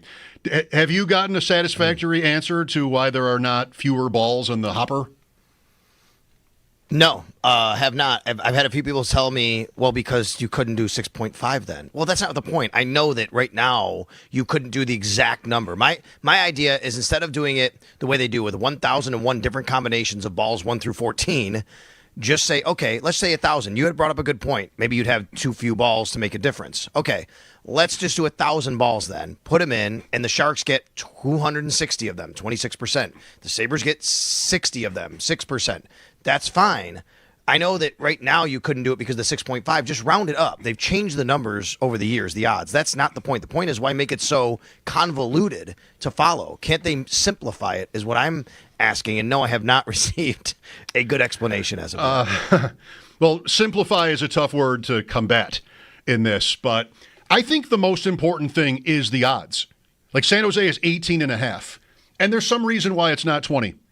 You know, like there's some specific reason why with 16 teams, at least it's only half percentages. There's no thirds or anything like that. But, of course, you can't have a team like Calgary or Vancouver, you know, in this with 100 balls if they're 0.5%, right? So you'd need to have at least 200 and whatever that is. So you're right. Simplicity was not their ultimate priority. Here it was, you know, the odds and however they perceive it to be fair. I do get the point of making it a little dramatic for television, which now you have because it will be live, right? Versus just revealing it. But, you know, I think you could still have drama, but I understand that point of it. It's funny because, you know, when the NBA started their draft lottery in 1985, I just showed Max a little bit because we were talking about this. And I said, you know about the NBA draft lottery in 85, how it's, you know, a lot of conspiracies there that it was rigged. He's like, what are you talking about? And I showed him a couple videos. There's a great special on that. I think a 30 for 30 on that. And, you know, there's a lot of people who say that it was rigged. And I think if you go back and actually talk to, and in that special, you could come away with the conclusion. Maybe it was fixed, you know, for the Knicks. But you don't have to. But you don't have to come to that conclusion. Right. But they only put one card in envelope for each team in the lottery. It wasn't even weighted at the time, which was fascinating. The theory was that the Knicks envelope was the cold one. Yeah, it was frozen. It was supposed to be cold. David Stern knew which one to pull. Yes. And there was also a thing where when they put the envelopes in the hopper, if you notice, like that one, he like kind of hit it. Like it looked like accidentally, but people say he did it on purpose to fold the corner or something like that. Well, statute of limitations on that, Sal, 40 years. It's probably too late. But not for me. I mean, you know, you love the JFK assassination stuff, right? I mean, you know, this is conspiracy theory stuff. I love going down those rabbit holes. Absolutely. Watergate. Yeah, conspiracy theories get such a bad rap, which I think is mostly deserved. But once in a while, like Watergate, that was a conspiracy. Like, you know, if you're somebody who thinks most of these are wackadoo, this would be a whole bunch of people plotting to scheme and deceive and break laws. And that is what that was. So it can happen. Well, I love the transparency piece tonight. I think it's great. I want to ask you this too. I'm just wondering whether or not they can present it in a good way where it makes sense, because that's the part you're bringing up with simplicity. It's not. There's no particular number for the Sabres that you need or need to not see. As far as I know, I mean, with 65 different combinations out of 1,000 or 1,001, because there's one where they would do it over. So what do the numbers in a vacuum mean? They don't mean anything.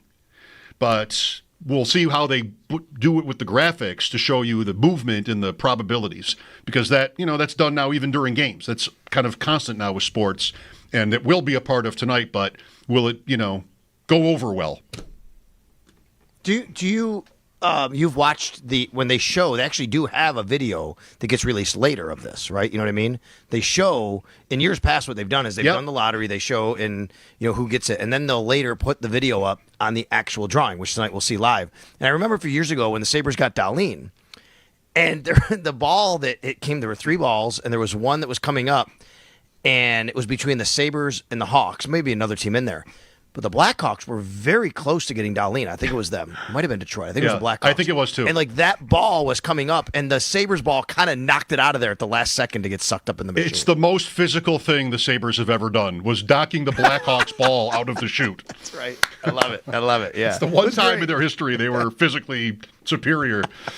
Okay. Yeah, it's an hour show, Sal, and there's 2 draws at least. Maybe there'll be, if the same team wins more than once, then they'll do another one. But they're going to be, part of my wondering how well it goes over is they're going to be spacing this thing out.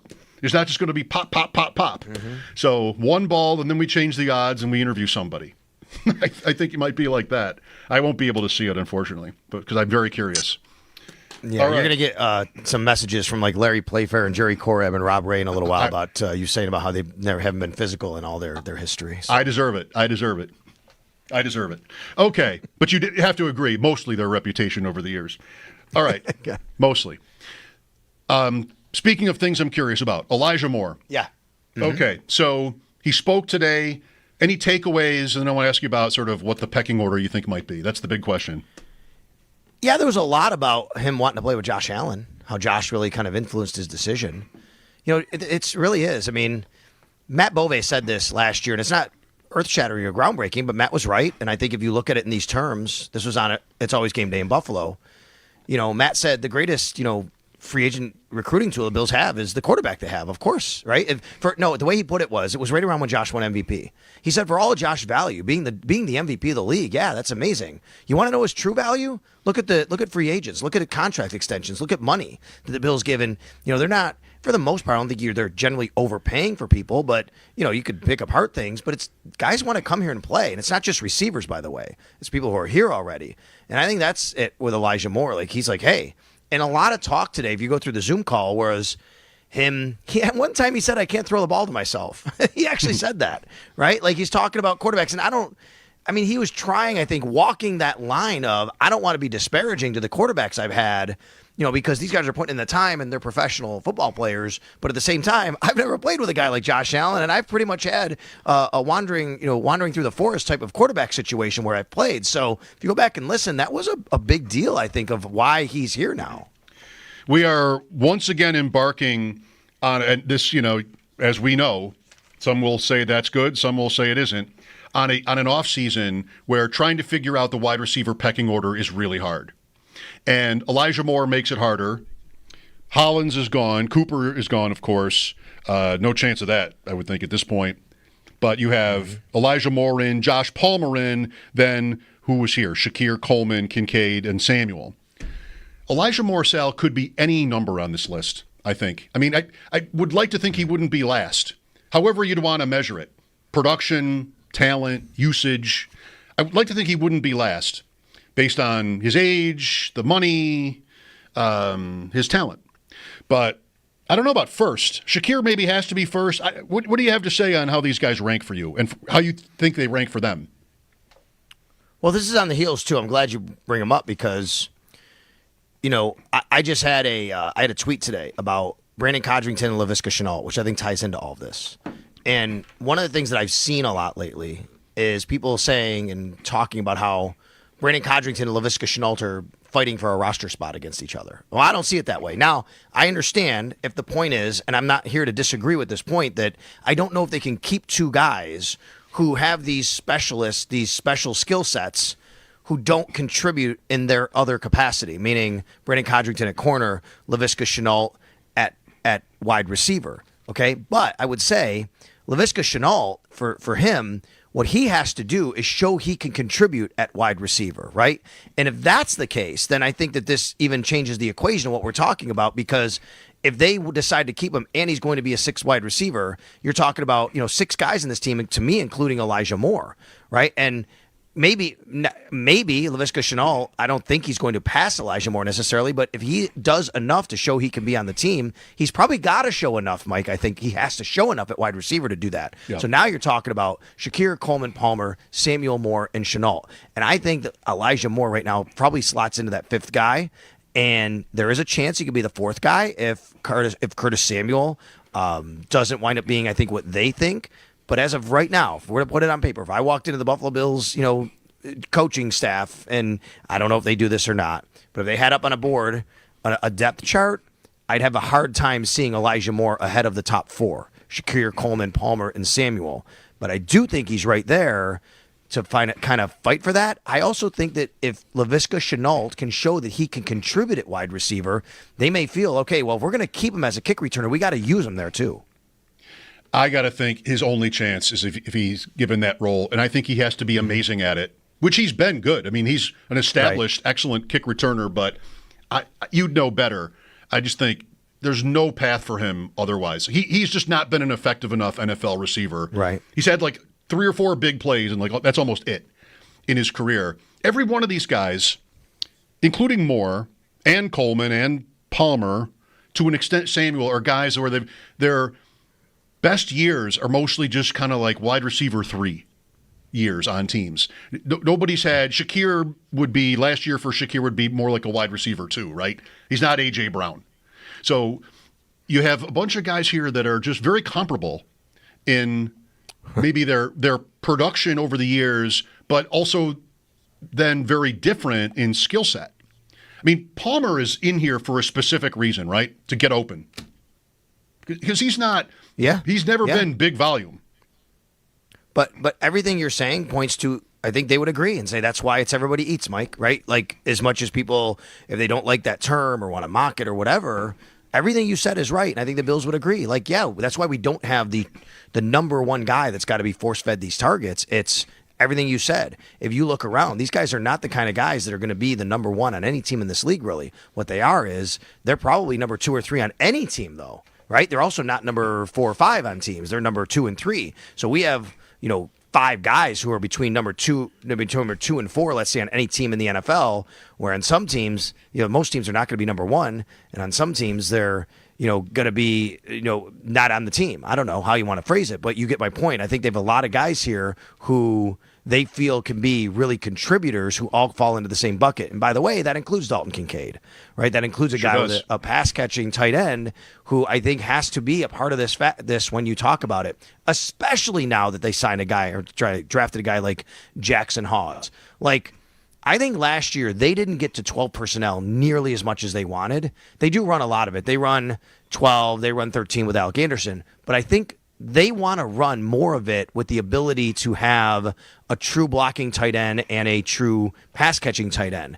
I think they want to be able to do that with Dalton Kincaid, Dawson Knox, and Jackson Hawes. So I think Dalton Kincaid factors more, and the reason I say that is he then becomes even more of okay, we're not going to ask him to block as much. You want to take more off him? You're talking about him being injured, getting stronger? Well, guess what? What if we just use him more of a pass catcher, and he doesn't have to be on the field as much to block? Just another excuse for Sean McDermott to use the term complementary football, which I hate so much because it means being good at more than one thing at the same time. That's complementary football waiting to happen, this room. Sal Capacio on the West Her hotline. Should I give you a room to comment on my smack talk?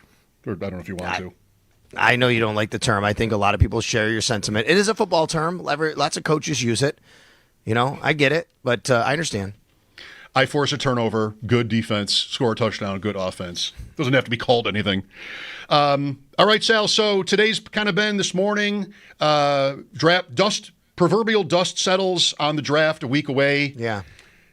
I don't want to belabor wide receivers. We've already done it here with Elijah Moore and the players they have.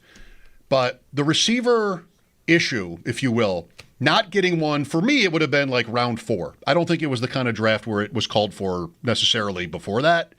But right there were interesting guys, and the Bills then doubling up on positions on defense. That, to me, was the one thing that was egregious, if it was even that. But otherwise, I mean, people seem to think it was a banger, this draft, with filling needs with good players, some, curious players like Landon Jackson in the 3rd round. I mean, what else is there to criticize?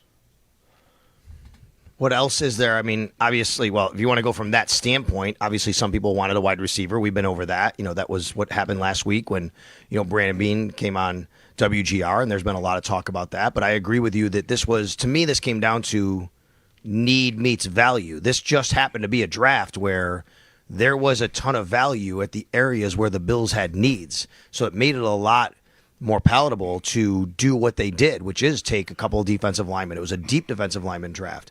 There's some guys in there that A, can maybe play right away, and B, can have long careers and stick around in this league. The Bills needed that, and that's why they went that direction. I said for a month and a half on here, I predicted that the Bills would take 2 D linemen and a cornerback. Didn't know what round, though, or what order they would do that in. And I think that kind of a lot of it was determined by where the board fell. Maybe they would have taken Tyreek Williams, the guy I had mocked to them. I don't know that. He said that when he was drafted by Detroit. Yep. But to me, Mike, it was always pretty clear the way the Bills had talked. And again, I want to go back to, let's pick up some of their cues of when they say things and how they say them. Brandon Beane, after the suspensions to Hoyt and Ogunjobi were announced, to me, he said the money quote that got me right to, okay, they are drafting defensive linemen and probably multiple defensive linemen early. And that quote was, we stuck with Ogunjobi, he said, because there were no other options really at that point for us. So now I'm looking to go, wait a minute, you're telling me there's no other options in free agency. You only really have 3 NFL guys on your roster outside of him. They're going the draft route for this. Like, that's how they're going to do this. There's that was a clear indication to me. So it was kind of set. And then you look at Hoyt, his suspension as well. And then on top of that, just kind of the way the defense has not been able to perform in these critical games. It just always set up for that. And the Bills have everybody returning on offense except they lost a couple receivers. Then they signed one. Okay, rest your hands. We're done with this, right? Now we can go and focus on defense. So I just think that this all kind of was crescendoing up to what they did. And what they did was because there was good reason to justify it with the talent in the draft at those positions. Okay, I do have one small wide receiver thing that I also want to mention. And that is that Matthew Golden, who was drafted by the Packers at 23, is going to wear jersey number 22 because that's the number of teams that didn't pick him. Hey, I mean, whatever gets you motivated, man. 22. That's for a receiver. You're the fastest receiver in the combine. You're going to wear 22. That is true. Yeah, I guess if you're taking it from that point, I don't like 22. I mean, I'm still getting used to receivers wearing single digits. I'm past it now, but I always grew up with the 80s. That was always it for me. It's the defenders that get me now. These linebackers wearing 0 and single digits. I don't love this. Roquan Smith. Yeah, the 80s now. If you wear a number in the 80s, you're saying I'm slow. That's what you're doing by wearing 85. Like, what a slow number that is. You got to go, lower. But 22. We're gonna get the Bills numbers for their rookies coming out this week, I think, because rookie minicamp generally is when they announce that, and that's on Friday that starts. Well, there's no receivers, so there is one. I was going to say no receivers, so it won't be interesting, but there is one. Pick 240. What's his name? Who's that? The Bills receiver that they picked in the last round? Caden Prather. Caden Prather. I got to learn that one. So the schedule. Got to not ignore the schedule here. It's next Wednesday. Warren Sharp today. There's 21 minutes to get to the schedule, baby. That's egregious. Well, if not for the lottery tonight, it would have been earlier. But yeah. Warren did his breakdown, hardest and easiest. The schedule is really cool with the famous great matchups they have at home in the last year of the stadium. It's also the 5th easiest schedule in the league. Here's why. AFC East 6 times. 2 bad teams last year, 1 mediocre. Cleveland is on it. Then you drew the NFC South with, some bad. Tampa's the best of that bunch. So the fact that you're playing the Ravens, the Chiefs, the Eagles, the Bengals weren't, a great record. Houston, division winner, doesn't offset. It still comes in as I don't think the records last year have everything to do with his analysis, but it still comes in pretty weak. You mean Warren Sharp's analysis? I'm sorry. Yes. Warren Sharp's? Yes. His analysis was based on the Vegas win total, I believe, right? Okay. Yeah. I mean, that would be... That's what he did. He did what he did, and he does every year. He takes the Vegas current win total of each team, and he totals that up and says, here's who has the easiest and hardest based on what their projected win total is of their opponents. Right. And that's going to come out mostly the same as last year's record. I mean, there's some movement. Right. But, mostly you're going to have... It's going to be pretty close to last year's record. I was kind of surprised because the Bills had the 5th easiest, but look at their division. That's why. They get 6 games against the Patriots, Dolphins, and Jets. And maybe some of those teams are better than we think or whatever. The Patriots, I think, will be, but how good? they do have a really tough home schedule. The road schedule isn't as difficult, but some of these teams are playing at home. We've gone over it because of the schedule, point of when they're going to play them, which is Eagles, Ravens, Bengals, Chiefs. I mean, man. But those are 4 games. You get 6 games against the Jets, the Dolphins, and the Patriots. Yeah, it's not enough. I think, too, nothing scientific about this, but before you go on the schedule, because we love all things schedule, I would think that the 4 big home games would be spread out. Because I can't see, you're playing the Chiefs and the Eagles back-to-back. Agreed. Or anything like that. Because of the prime time piece. And that I include 425 in that. Because you're not going to want at Buffalo, maybe twice in 3 weeks in the same big time slot. No, you're right. I mean, because these games are at home, that tracks. But let's remember, last year, the Buffalo Bills played a bunch of primetime games early in the season, including back-to-back. Yes. They had 4 out of 6 weeks, 3 out of 5 weeks, whatever it was. Right? So that can happen, but that's, away, too. It's not just all at home. Last year, week 2 primetime, week 3 primetime, week 4, 2, 3, and 4, they were in primetime. And 6. 3 weeks in a row. Yep. No, but one was a home game. And then again, 2 weeks later at the Jets. I agree with you. Usually you're not going to get 2 home primetime games in a row, and especially against that type of marquee schedule where you'd like to kind of spread the wealth a little bit. I'm thinking 1 a month. Bengals, Ravens, Chiefs, Eagles. That's my order, but it means nothing. It's just today's guess. Okay. That's it. Yankees have some injuries they're dealing with. Oh, they have injuries, and they're bottom of the rotation. They need help right now. So they had a nice start. It's starting to fall apart a little bit. So are they playing tonight? I know it's been raining all day in the Bronx. So they got the Padres this week for 3 games. And, Mike, it's raining every day, apparently, the next 3 days. And this is against an NL team. You can't make these games up, really. You got to find a time to have off days for both of them. And there's cross-country. This is kind of dicey here. Have not seen anything yet, but that's a 7:05 start. Yep. Get to know your beat Vivas called up to the Yankees today as they're trying to patch it together with Chisholm out and some other. He's actually been playing the last. He played this past weekend, too. He's been up already? Okay. Yeah, he's been playing. Chisholm got hurt a few days ago. He's been playing, actually. He played second base, and he actually walked his first twice during his first game. But he's a guy that's been up a little bit. All right. This guy Escara, this catcher. What a great the first homer he is, by the way. The guy who drove Uber or something. Yes, 30 years old. Finally makes it to the major leagues. He was like an Uber driver at one point because he's trying to make ends meet. So good for him, J.C. Escara. But guys like that, that's who are kind of he's a regular now, I guess you'd say, in their lineup. But these are some of the guys that are playing a little bit. He's gonna have to pull up that 172 average. This J.C. Escara if he wants to stay up. But good story, I agree. Thanks for your time, Sal. You got it. Sal Capacio on the West Shore Hotline, brought to you by New York's only outlet liquor. Your place to buy a case, Outlet Liquor, George Urban Boulevard in Depew. I mean, it's not as hard to hold it together when you have Aaron Judge, 423, 510, 777 slash line. Or what's slash line? Average homers, ribbies. I was trying to show off. 423, 1133. I think maybe I was right the first time. They can both be the slash line. I said it. 803-0550 for your calls. Talking, Bills draft, wide receiver, lottery balls. The NHL draft lottery tonight at 7. Mike Schopp here, Bulldog back tomorrow. This is WGR.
Just about an hour and a half away from the start of the NHL Draft Lottery, San Jose has the highest odds at 18.5% to get the number 1 overall pick, while the Sabres sit at 6.5%.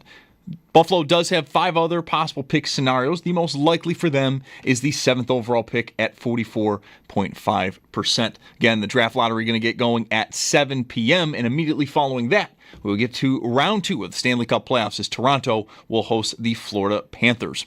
Also in playoff action tonight, 2 games in the NBA, also on to round 2. At 7, Boston hosts New York. Then at 9:30, it's Denver and OKC versus the Thunder. In the NFL, the Ravens are releasing kicker Justin Tucker after 13 seasons. The team did say in a statement this was a quote-unquote football decision, as his release comes amid a number of sexual misconduct claims aimed at Tucker. The Baltimore Banner has reported that over a dozen massage therapists have accused Tucker of inappropriate sexual behavior. Then in baseball, the Yankees host the Padres just after 7, while at 9:40 the Mets are in Arizona versus the Diamondbacks. It's Paddock Chevrolet Sports Headlines. Paddock Chevrolet celebrating 90 years of being your hometown dealership. I'm Zach Jones for WGR Sports Radio 550.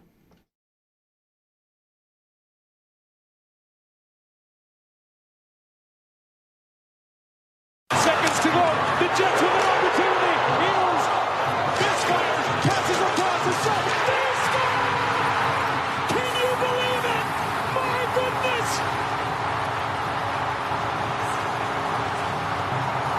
1.6 seconds left. Cool Perfetti has done it again. We are tied in Game 7. I mean, chills. Most of us don't care who wins between St. Louis and Winnipeg, but still, nothing better, right? Nothing better. It makes me sad, though. So long. That, I think, Winnipeg, President's Trophy, first round, no cups, 7th game at home, down 2 goals late. Win it, 1.6 to tie, and then double overtime. How do you beat it? I mean, I think maybe the Sabres fans, the Jets fans can sort of share sensibilities. Like, you might expect to lose. Somehow, you expect to lose. And your all-world goalie is struggling. Here it is. And you got to be there for it. Game 7, you got to watch it happen. It is reminiscent of Drury and the Rangers. And then the overtime goal of Finneganov. That's not to win a series. It's not Game 7. The Sabres have one Game 7 victory ever. Derek Plant. Ever. The Jets don't have a pile of them. So that would be, I mean, it would bring you to tears, that game. Plus, you're up so late when it ends. You'd already be crying because you're just so, your yawns are making you cry. It's that late. No, that would just be a game you would never forget. That goes in right away, maybe as the most memorable Winnipeg Jets game ever played. That they won. They might have lost to Gretzky's Oilers one time 12-3. I mean, he scored 5 goals or something, but this would beat that, I'm saying. It's got to be the number 1 Jets game. And now they're live to keep going. That's the beauty of it. You're dead. You think you're dead, and then suddenly, like, you're so back a short time later. Man, it's just so many emotions with hockey and overtime like that. What you like is for a team like Winnipeg that has not had much success historically to have that. You know, that's what it felt like here. Sabres fans, I'm one of them, can be pretty negative. And I think you can justify that. I've never felt like I needed to apologize for that. It's based on the history, on and off the ice. But when it does become hopeful, then all that kind of, most of it at least, goes away. That's 2005-06. That's only 2005-06 in a long time. And that's even a long time ago. Next year will be 20 years since that one. But that was, as I think of it, that was when a lot of the same, it's funny, the names change, but the storylines don't. The best player wants to leave. You know, ownership is kind of a ghost, and who knows if they really are committed financially. We know at least Terry Pegula can be if he wants to be, but, you know, there's all these kind of bigger questions, and not scandal, but just behind the scenes. What's really going on? Why is my best player always unhappy? That was Dom I'm thinking of. In that period, they go to bankruptcy, and like maybe they're moving, and they've got very small crowds for games. Then the league cancels a year. What is the future of all this? Not long after that. Well, the very next season is 2005-06. And it just, if you don't know, everything changed. How they did it is probably be a pretty good movie. I don't know. Everything changed through that season. Maybe you needed the league to reset. Came in with a hard cap after years of whatever. The Rangers would just get my best players anyway. Then what happens 2 years later? The Rangers take my best player anyway. But that was the theory there, that I could beat the big money teams, compete with them. They probably did more of that before the cap than they've done since. Still, just everything became real hope. Today is 19 years from the first game in Ottawa. I think I saw May 5th, the most incredible, I think, playoff game I've ever seen. That game, because when you watch the game back, or just at least the highlights, no offense by this at all, because I'm telling you how amazing it was, and you already know. When do you see so many bad plays in a bad defensive plays in a game? Second round, game one, just right from the first goal. The first goal is Derek Roy down the left wing, pass across maybe to Mike Greer for like a tap in, and just like what are the defenseman doing? Where's the goalie? It's not that long ago. It's not the 70s and Sneaky Joe making fun of their masks and tiny pads. Like, this should have been an era, and it was, where goaltending was a lot better than that. But that night was just so bizarre. And, I think of Ryan Miller, who was incredible in game two and stole them game two. In game one, just kind of all over the place. A couple of these goals are like tap into the middle of the net by Ottawa. Like, what happened that night? Something wonderful, though. When hockey gets a little sideways, it's the best. When it's played perfectly, it can be just there. But when it gets a little bit, wonky, as they say, it can just be the best. Last night, I don't know if that was a great game, but what a finish. Would we take, for the 2025-26 Sabres, the 2024-25 Blues season? Would we take that? Would you take that right now? I think running away, I would take that, yeah. Really? No doubt? Yeah. What happens? You break the drought, yep, and you lose Game 7 to, quote, Winnipeg, mm-hmm, in the most excruciating fashion imaginable. I just want to feel something. I know, well. I want to feel something. I get it. I'm at that point where I was with the drought Bills, where like they broke the drought, and I was like, who are they playing? I don't care. They're in the playoffs. This is great. I'm there with the Sabres, too. I just want to feel something. Could be negative, that's fine, but we'll cross that bridge when we get there. If that happened to us, last night would happen, and today would be, did we really just sit here for 14 years asking for this? Do we really want this? Not putting that on you. I mean, I certainly probably understand. Is the question. But anybody what if it happens, and they'll remember this conversation and somehow think that we were able to manifest it, have it come to fruition. These guys said they wanted this. They told me on the radio that WGR, that WGR, they told me that I wanted to go to Game 7 and have a 2-goal lead with 3 minutes left on the road, about to have the most incredible jump from a 14-year playoff drought to this awesomeness, and let's keep going. But no, they told me what I would want is actually to lose. Well, I'm obviously tilting it, because I'm asking you, do you want all of it? And you said yes. I get to this Game 7, I have a 2-goal lead in the third period, and they get tied with 1.6 seconds to go. Then I got to sit there through the overtime and have a bunch of chances right away in overtime and not score, and then sit through another intermission and then watch it end. Wasn't it late in the second overtime too, kind of? I think we were getting to late in the second. That's the one part I will not abide by, is the long intermissions. That was killing me. For not having any rooting interest, I'm like, guys, I got to go to bed. Let's go. 96 points. You made it by a tiebreaker. That would be cool. be close. You get in. You're happy to get in. You got Zach telling you he just didn't care how the Bills would do in the playoffs against Jacksonville. He just knew they were in. And, I think that sort of holds up. They didn't lose in a weird way. They lost 10-3. It was just like one of the worst playoff games you could watch. You lost 10-3. You didn't belong there, and you're out. So sorry. Thanks for showing up. Man, how about that over dinner tonight? Ask your loved ones.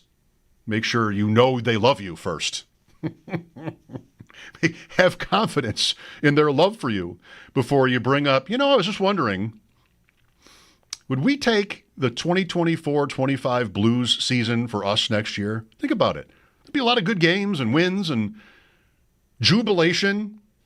Buffalo might have a parade just for making the playoffs. Might. To send them probably. off. To send them off to Carolina for game one. What if it's Carolina? Does that change anything? You want to lose to them this way next year? Oh, baby. You're feeling something right now. Yeah, how willing are you to add more scar tissue for your sports life? Just, who would be the worst team to lose that to? Eastern Conference? Rangers? Any of them? Toronto? Boston all of a sudden coming back. All of them. There's nobody good. All of them. That would be awful. St. Louis. Well, you have a recent cup. Good for you. Oh, I love this question. I love that question. I thought of it at like 11:15 today, and I'm like, where am I going to put that? I've got 3 guests. I don't want to lead with it because then I'm talking hockey all day, I think. Oh, baby. Sometimes. 803-0550, Bulldog back tomorrow. This is Mike Schopp on WGR.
lack of "how dare you" tweets after that last little conversation we had about the Blues. You know, if it's close, I like it.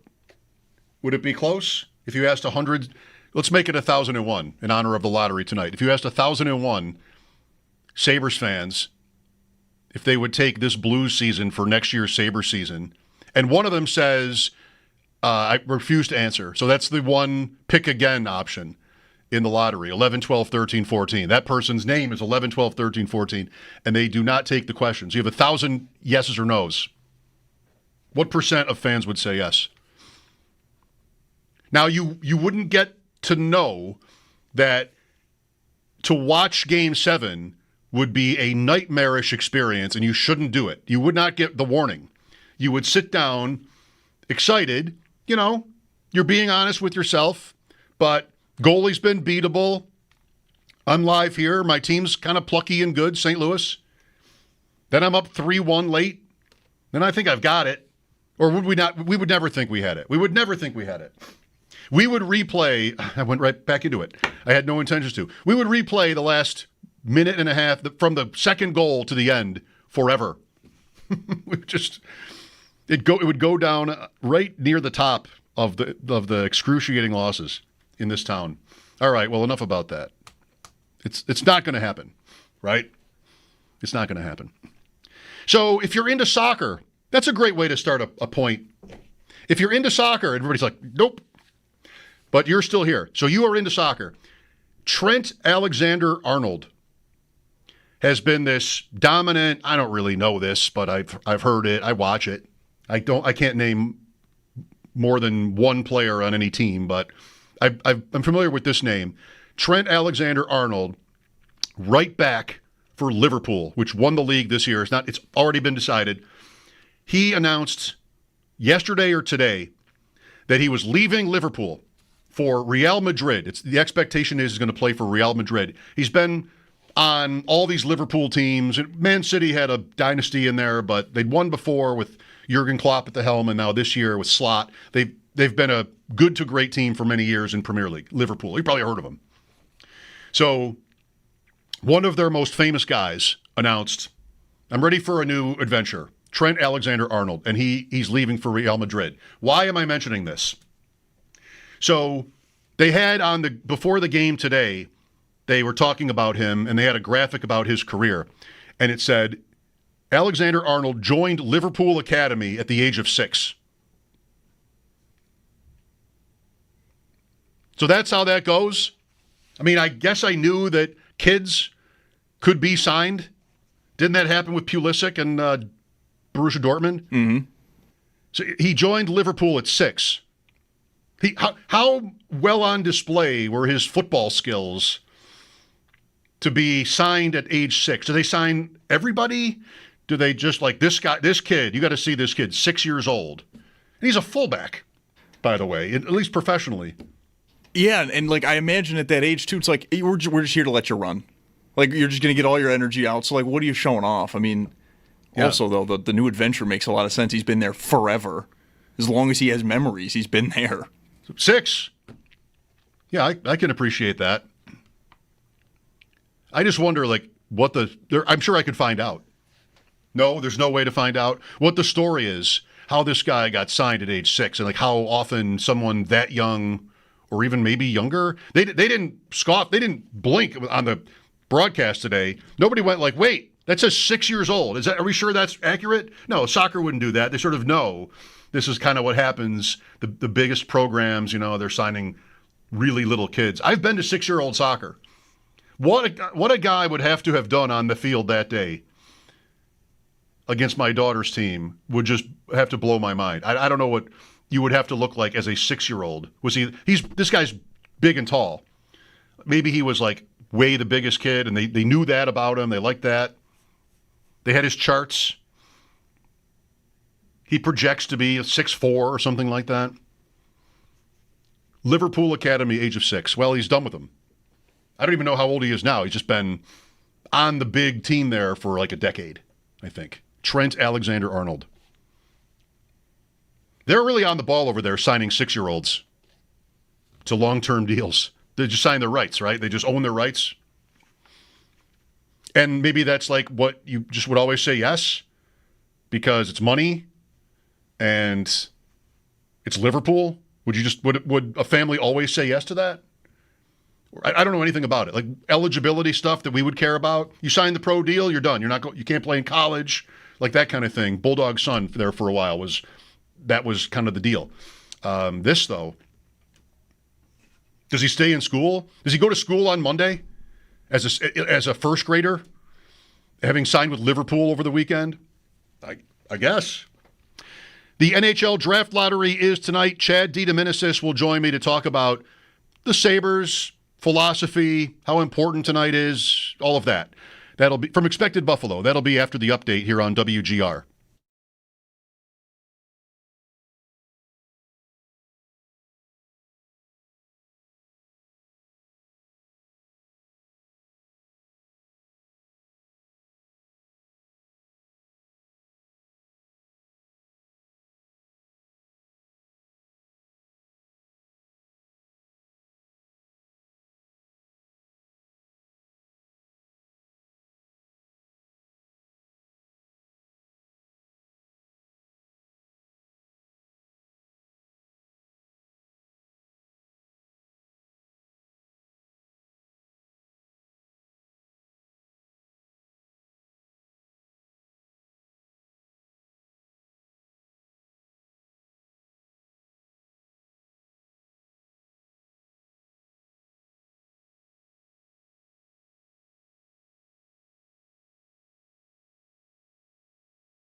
T-minus 1 hour until the start of the NHL Draft Lottery. The San Jose Sharks had the highest odds for the number one overall pick at 18.5%, while the Sabres sit at 6.5% chance of securing that number one overall pick. The Sabres do have 5 other possible pick scenarios, the most likely being the 7th overall pick at 44.5%.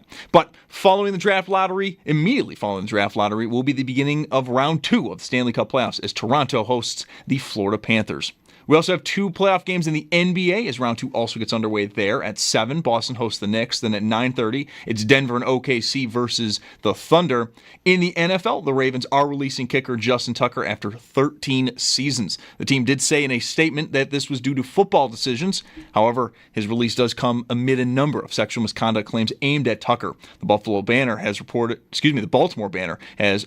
that a dozen massage therapists have accused Tucker of inappropriate sexual behavior. Then in baseball, the Yankees host the Padres just after 7 o'clock, while at 9:40, the Mets are in Arizona versus the Diamondbacks.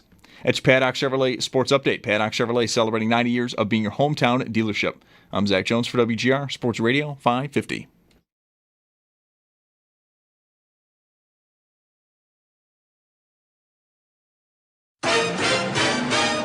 It's Mike Schopp and the Bulldog. They have this Panther sound effect that is just the cheesiest, stupidest sounding thing. Big voice guy going, Panther goal scored by Sam Reinhart. Where'd you get that thing? I trapped it. Been keeping it in my bathroom at the motel, feeding it old pizza. It's Mike Schopp. If you're calm, that wondrous big cat will be calm too. But if you're scared, that beautiful death machine will do what God made it to do. Namely, eat you with a smile on its face. And the Bulldog. On WGR Sports Radio 550. Gotta admit, we're doing the job now with video, YouTube and Twitch. G's in here with us, Owen in the morning, streaming our shows live.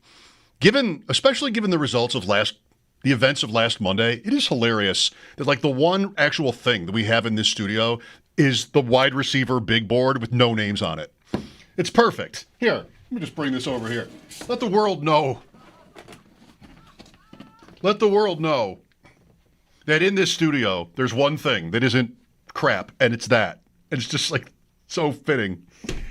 Anyway, joining me now on the West Shore Hotline, Chad Daminus, the man behind Expected Buffalo, one of them. And it's big night, Chad. The lottery. It's our Christmas.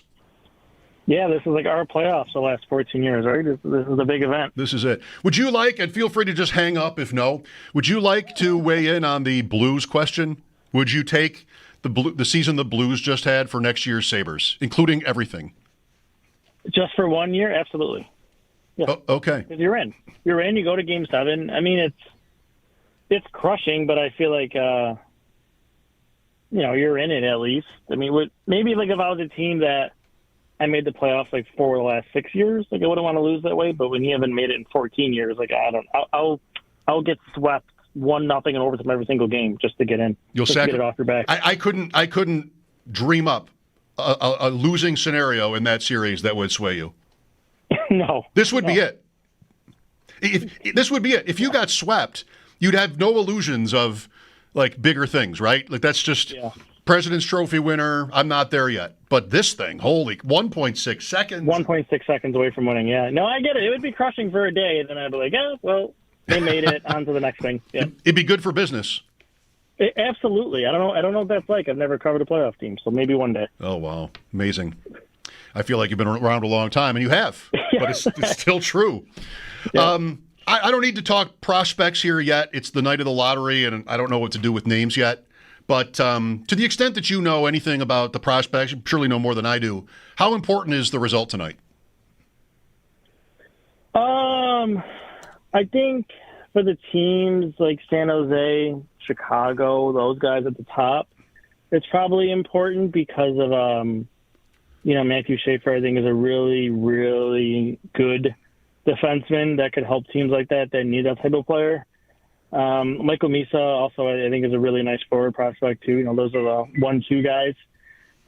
But beyond that, I don't know. Once you get outside the top 2 or 3, this class isn't super impressive or anything like that. I'm itching to get my hands on. So, I'm kind of just, if you win from the 7th spot, it's holy moly, no matter who it is. Right. But beyond that, it's whatever. We'll see what happens here. Mm-hmm. So I guess, part of that is kind of what the overall makeup is on your roster and coming up and all that. The bigger questions with the Sabres, with or without a particular result in the lottery. What's your overall feeling about just like sort of how well or not well set up they are to turn this thing around by next year? I think they're in a good spot. As long as they address the right things this time, which seems to be the issue every single summer, where you do you need 2 or 3 things and you do one, or you do another one and another thing that you didn't really need to do, but okay, you did it anyways. So if you address the right things, I think you can get there. I mean, there's the makings of a playoff roster here if your goaltender stops a few more pucks, if you figure out your power play that has been terrible for 2 years in a row. You can then be Montreal, or you can be, I don't even know about Ottawa's level. I think Ottawa's a slightly better roster, but still, you can get in, and the NHL have the teams make it. It shouldn't be this difficult to do for 14 years, but here we are. So if you just get those few pieces, you have Cage and you have Dahlin and Power and, Benson, you're talking about him earlier. He's up and coming, and, hopefully Norris can stay healthy, and if Paterka's back on the team, and Tuck's here for another year, and then you kind of just go and go and go. And they got players. It's filling in those holes and hoping that this year we're not playing whack-a-mole again on this is, we fixed this and this, now this popped up. And, that's kind of been their thing here for the last few years. Where is Bo Byram on the list of important decisions here? Maybe as high as number 1? Chad, I don't know. Last time we spoke, we were sort of getting in on him, or at least I was. Just feeling like, this is not a big investment I want to make. Nor I. Okay, so is that the number 1 decision, or is something else? I would put what they're going to do with Paterka maybe ahead of him, so I think he's a more impactful player. I do think that when it comes to Paterka, when it comes to Byram, and really any of the restricted free agents, I don't think there's any desire to hand anyone long-term. So I don't think we're going to see that. I think if there are retention of these restricted free agents, that includes those 2, Bernard Docker's another one, you're going to see bridge deals here. And I'm on board with that. And that includes Paterka. I think his profile can be a little bit scary. If you have a season where he doesn't finish, there's not really much else beyond that he gives you. So, I wouldn't want to commit long-term to that. But I would say Paterka probably is the number 1 decision. Honestly, if you want to throw even number 2 in there, is officially deciding what you're going to do with your goaltenders. Mm-hmm. Maybe that's a little bit more important than Byram, because Byram, I think, is more going to be a situation of what happens in the defense market. Do I get a trade that I want? Do I get a free agent that I want? And if I do, then I'm comfortable moving Byram. If I don't feel like I'm going to be able to do that, then you keep Byram, and then you just put him back with Dahlin, because that's the only way that it works. And I kind of get why they did what they did, to make sure that he can't play with anybody else besides Dahlin, and boy, did we see that for a month and a half. So I would just, if he's going to stay, just put him back there and then get yourself a power partner, and hopefully your top 4 is fine. With Chad Daminus, expected Buffalo here on WGR on the Western Hotline, I'm Mike Schopp. Maybe I've just sort of ignored the lead here with what they're going to do, if anything, with their front office, because that's been the speculation. And, shocker. The season's coming up on over for a month, and other teams are doing things, and a Stanley Cup winning coach gets fired, then hired the next day. And I'm not suggesting that, Lindy Ruff being back is such a problem. It's just the Sabres, the season ends, and, you just hope that they know it. So do you have a guess or feeling about whether there will be changes? I think there will be changes to both the front office and coaching staff. What they are, it's really hard to get out of anybody that I know.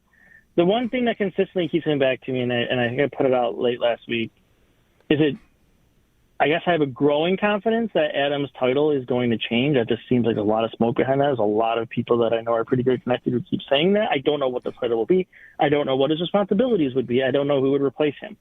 The longer this goes on, be very clear, the running theory that I have, again, this is a theory, is maybe they're quietly trying to look at somebody from the outside to come in to take his spot, and then he goes up into like more of an overseer presidential role. Again, that's the theory because it's taken so long that maybe that's what they're trying to do, or see kind of how the market unfolds here with some guys that come out. I mean, Rob Blake is out there now based on the decision the Kings made today. So, yeah, I fully expect this changes in the coaching staff. I think that's going to kind of wait, too, to see, maybe what happens to Michael Pekka or some other guys, too, that Ruff is familiar with. I'm fully anticipating there's a change, at least one or two there. In the front office, I don't know what we're going to see. I don't think anything major is going to happen. Like, I'm pretty sure Adams is sticking around in some regard. I have a feeling one of the front office names is going to go. Again, that's just a feeling. I don't know. But we'll see how this shakes out. I mean, we'll see who's at the lottery today if they do that. Oh. So maybe that'll kind of give us an indication. I don't know. It would be really something if it weren't Adams, right? I mean, that's been his. I feel like I remember Fortin being there in the past, though. So maybe he's their amateur. I mean, he's the head of all scouting now, but he was their amateur guy.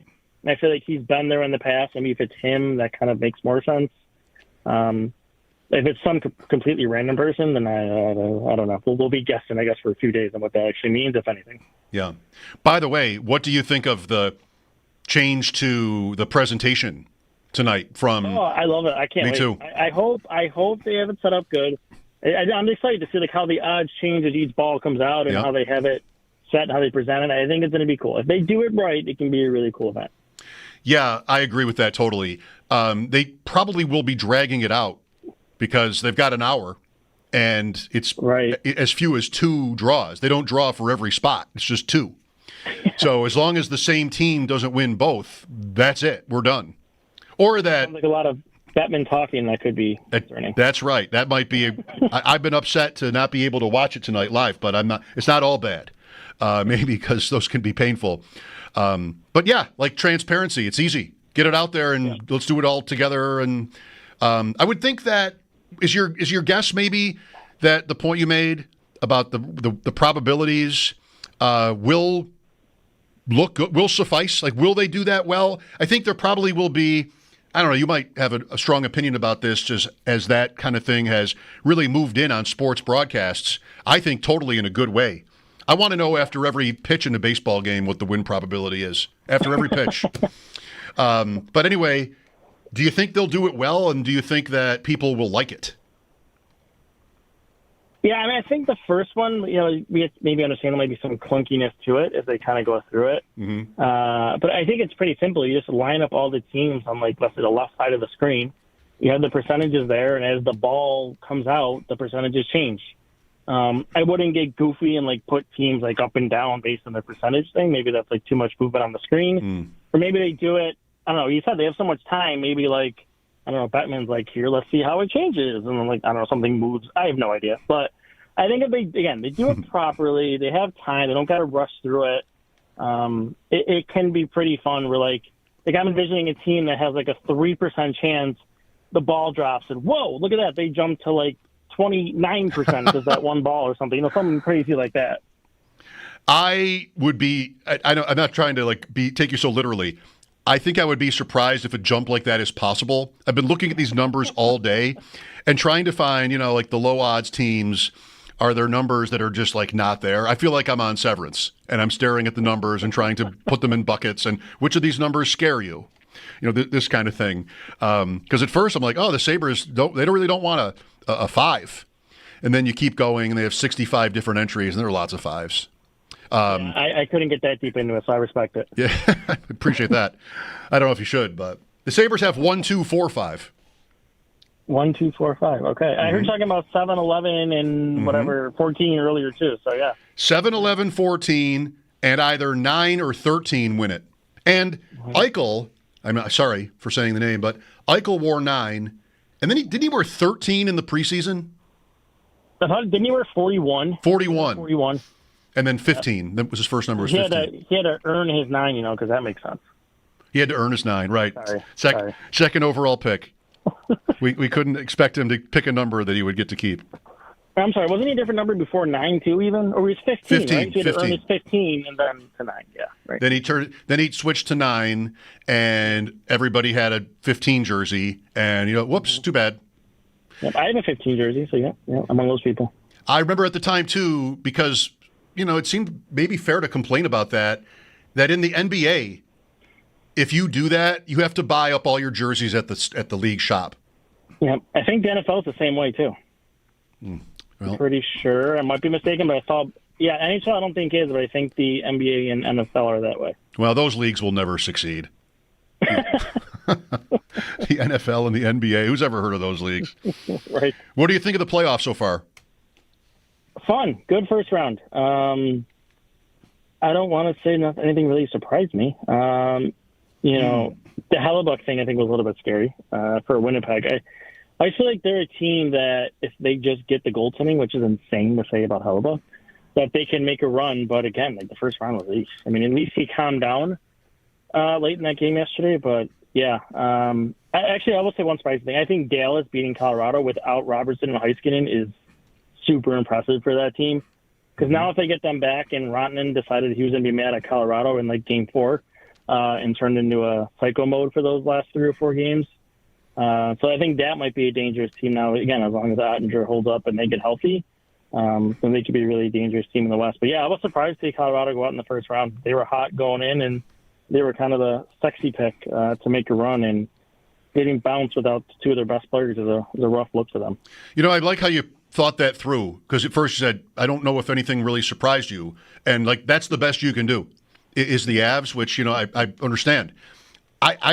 I might do worse than that. I think the closest thing I would say came to a surprise to me is that Washington won so easily. But what is that to say? Montreal's really bad, though. Montreal's bad. That's right. I mean, that doesn't seem like that would surprise many people. But I just kind of think Washington is flimsy, and it's the playoffs, so maybe you steal a game. They almost did. The first game, wasn't the first game where they were down 2 and they tied it? Yeah, and then it went to overtime and Ovechkin scored, left them all alone in front. Right. Yeah. Whose idea was that? All right. Thank you, Chad. By the way, before you go, plug the site if you want. Yes. ExpectedBuffalo.com is the site. Expected Buffalo, the podcast, is our podcast. We'll get that going on this week. Off-season stuff, we are rolling through. We are doing up to 20 free agent profiles. I think we're up to 3 or 4 now. And we also do team trade breakdowns. We try to hit as many teams that make sense as possible. I think we're 3 teams through that. And then Austin is our draft guy on the site, and he put up his first draft thing today, and he'll be pumping out more content. So plenty of off-season stuff. The off-season is good for business, Mike, like you said. So maybe the playoffs wouldn't be that good of a thing for me. The off-season would have to wait. Yeah. I read the article. It was kind of interesting how he framed it. The one player you mentioned at the beginning of the conversation, I think he might have wrote it as the consensus number 1, but he would not be what the Sabres need. And so to win the lottery tonight would set them up for some good drama. Sure would. That'd be super. It'd be a fantastic debate to have. To pick Schaefer, another left shot defenseman, which of course if they win it'll be another left shot defenseman at the top, or to go with Misa, the forward, who's excellent. It would be a real fun couple months to kick that around. Like a football draft is almost always. When we're debating quarterbacks or Travis Hunter, almost always there's. This year might have been the least for football with Cam Ward, who Tennessee decided on months beforehand. But at least Hunter, these names are familiar to you? Yeah, yes. Okay, good. At least with Hunter, you had the debate about whether he's 2 players. Maybe he should be, over the top quarterback. So. Right, yeah, that's a good point. Right. Yep. And then Jacksonville coming up, that's always fun. Yep. Very fun. Thank you, Chad. Continued success. All right, thanks, Mike. Appreciate it. You're welcome. Chad Daminus, Expected Buffalo. Deals on that site for sort of getting in at the beginning of the draft period. Absolutely, he said he would take the Blues season. And I don't think I could imagine a more excruciating exit than theirs. But he's funny. He's like, yeah, for one day. How about 20 years? That would. How long is 13 seconds ago? I mean, sure, there are different circumstances, but imagine losing a playoff series that you were 1.6 seconds away from winning.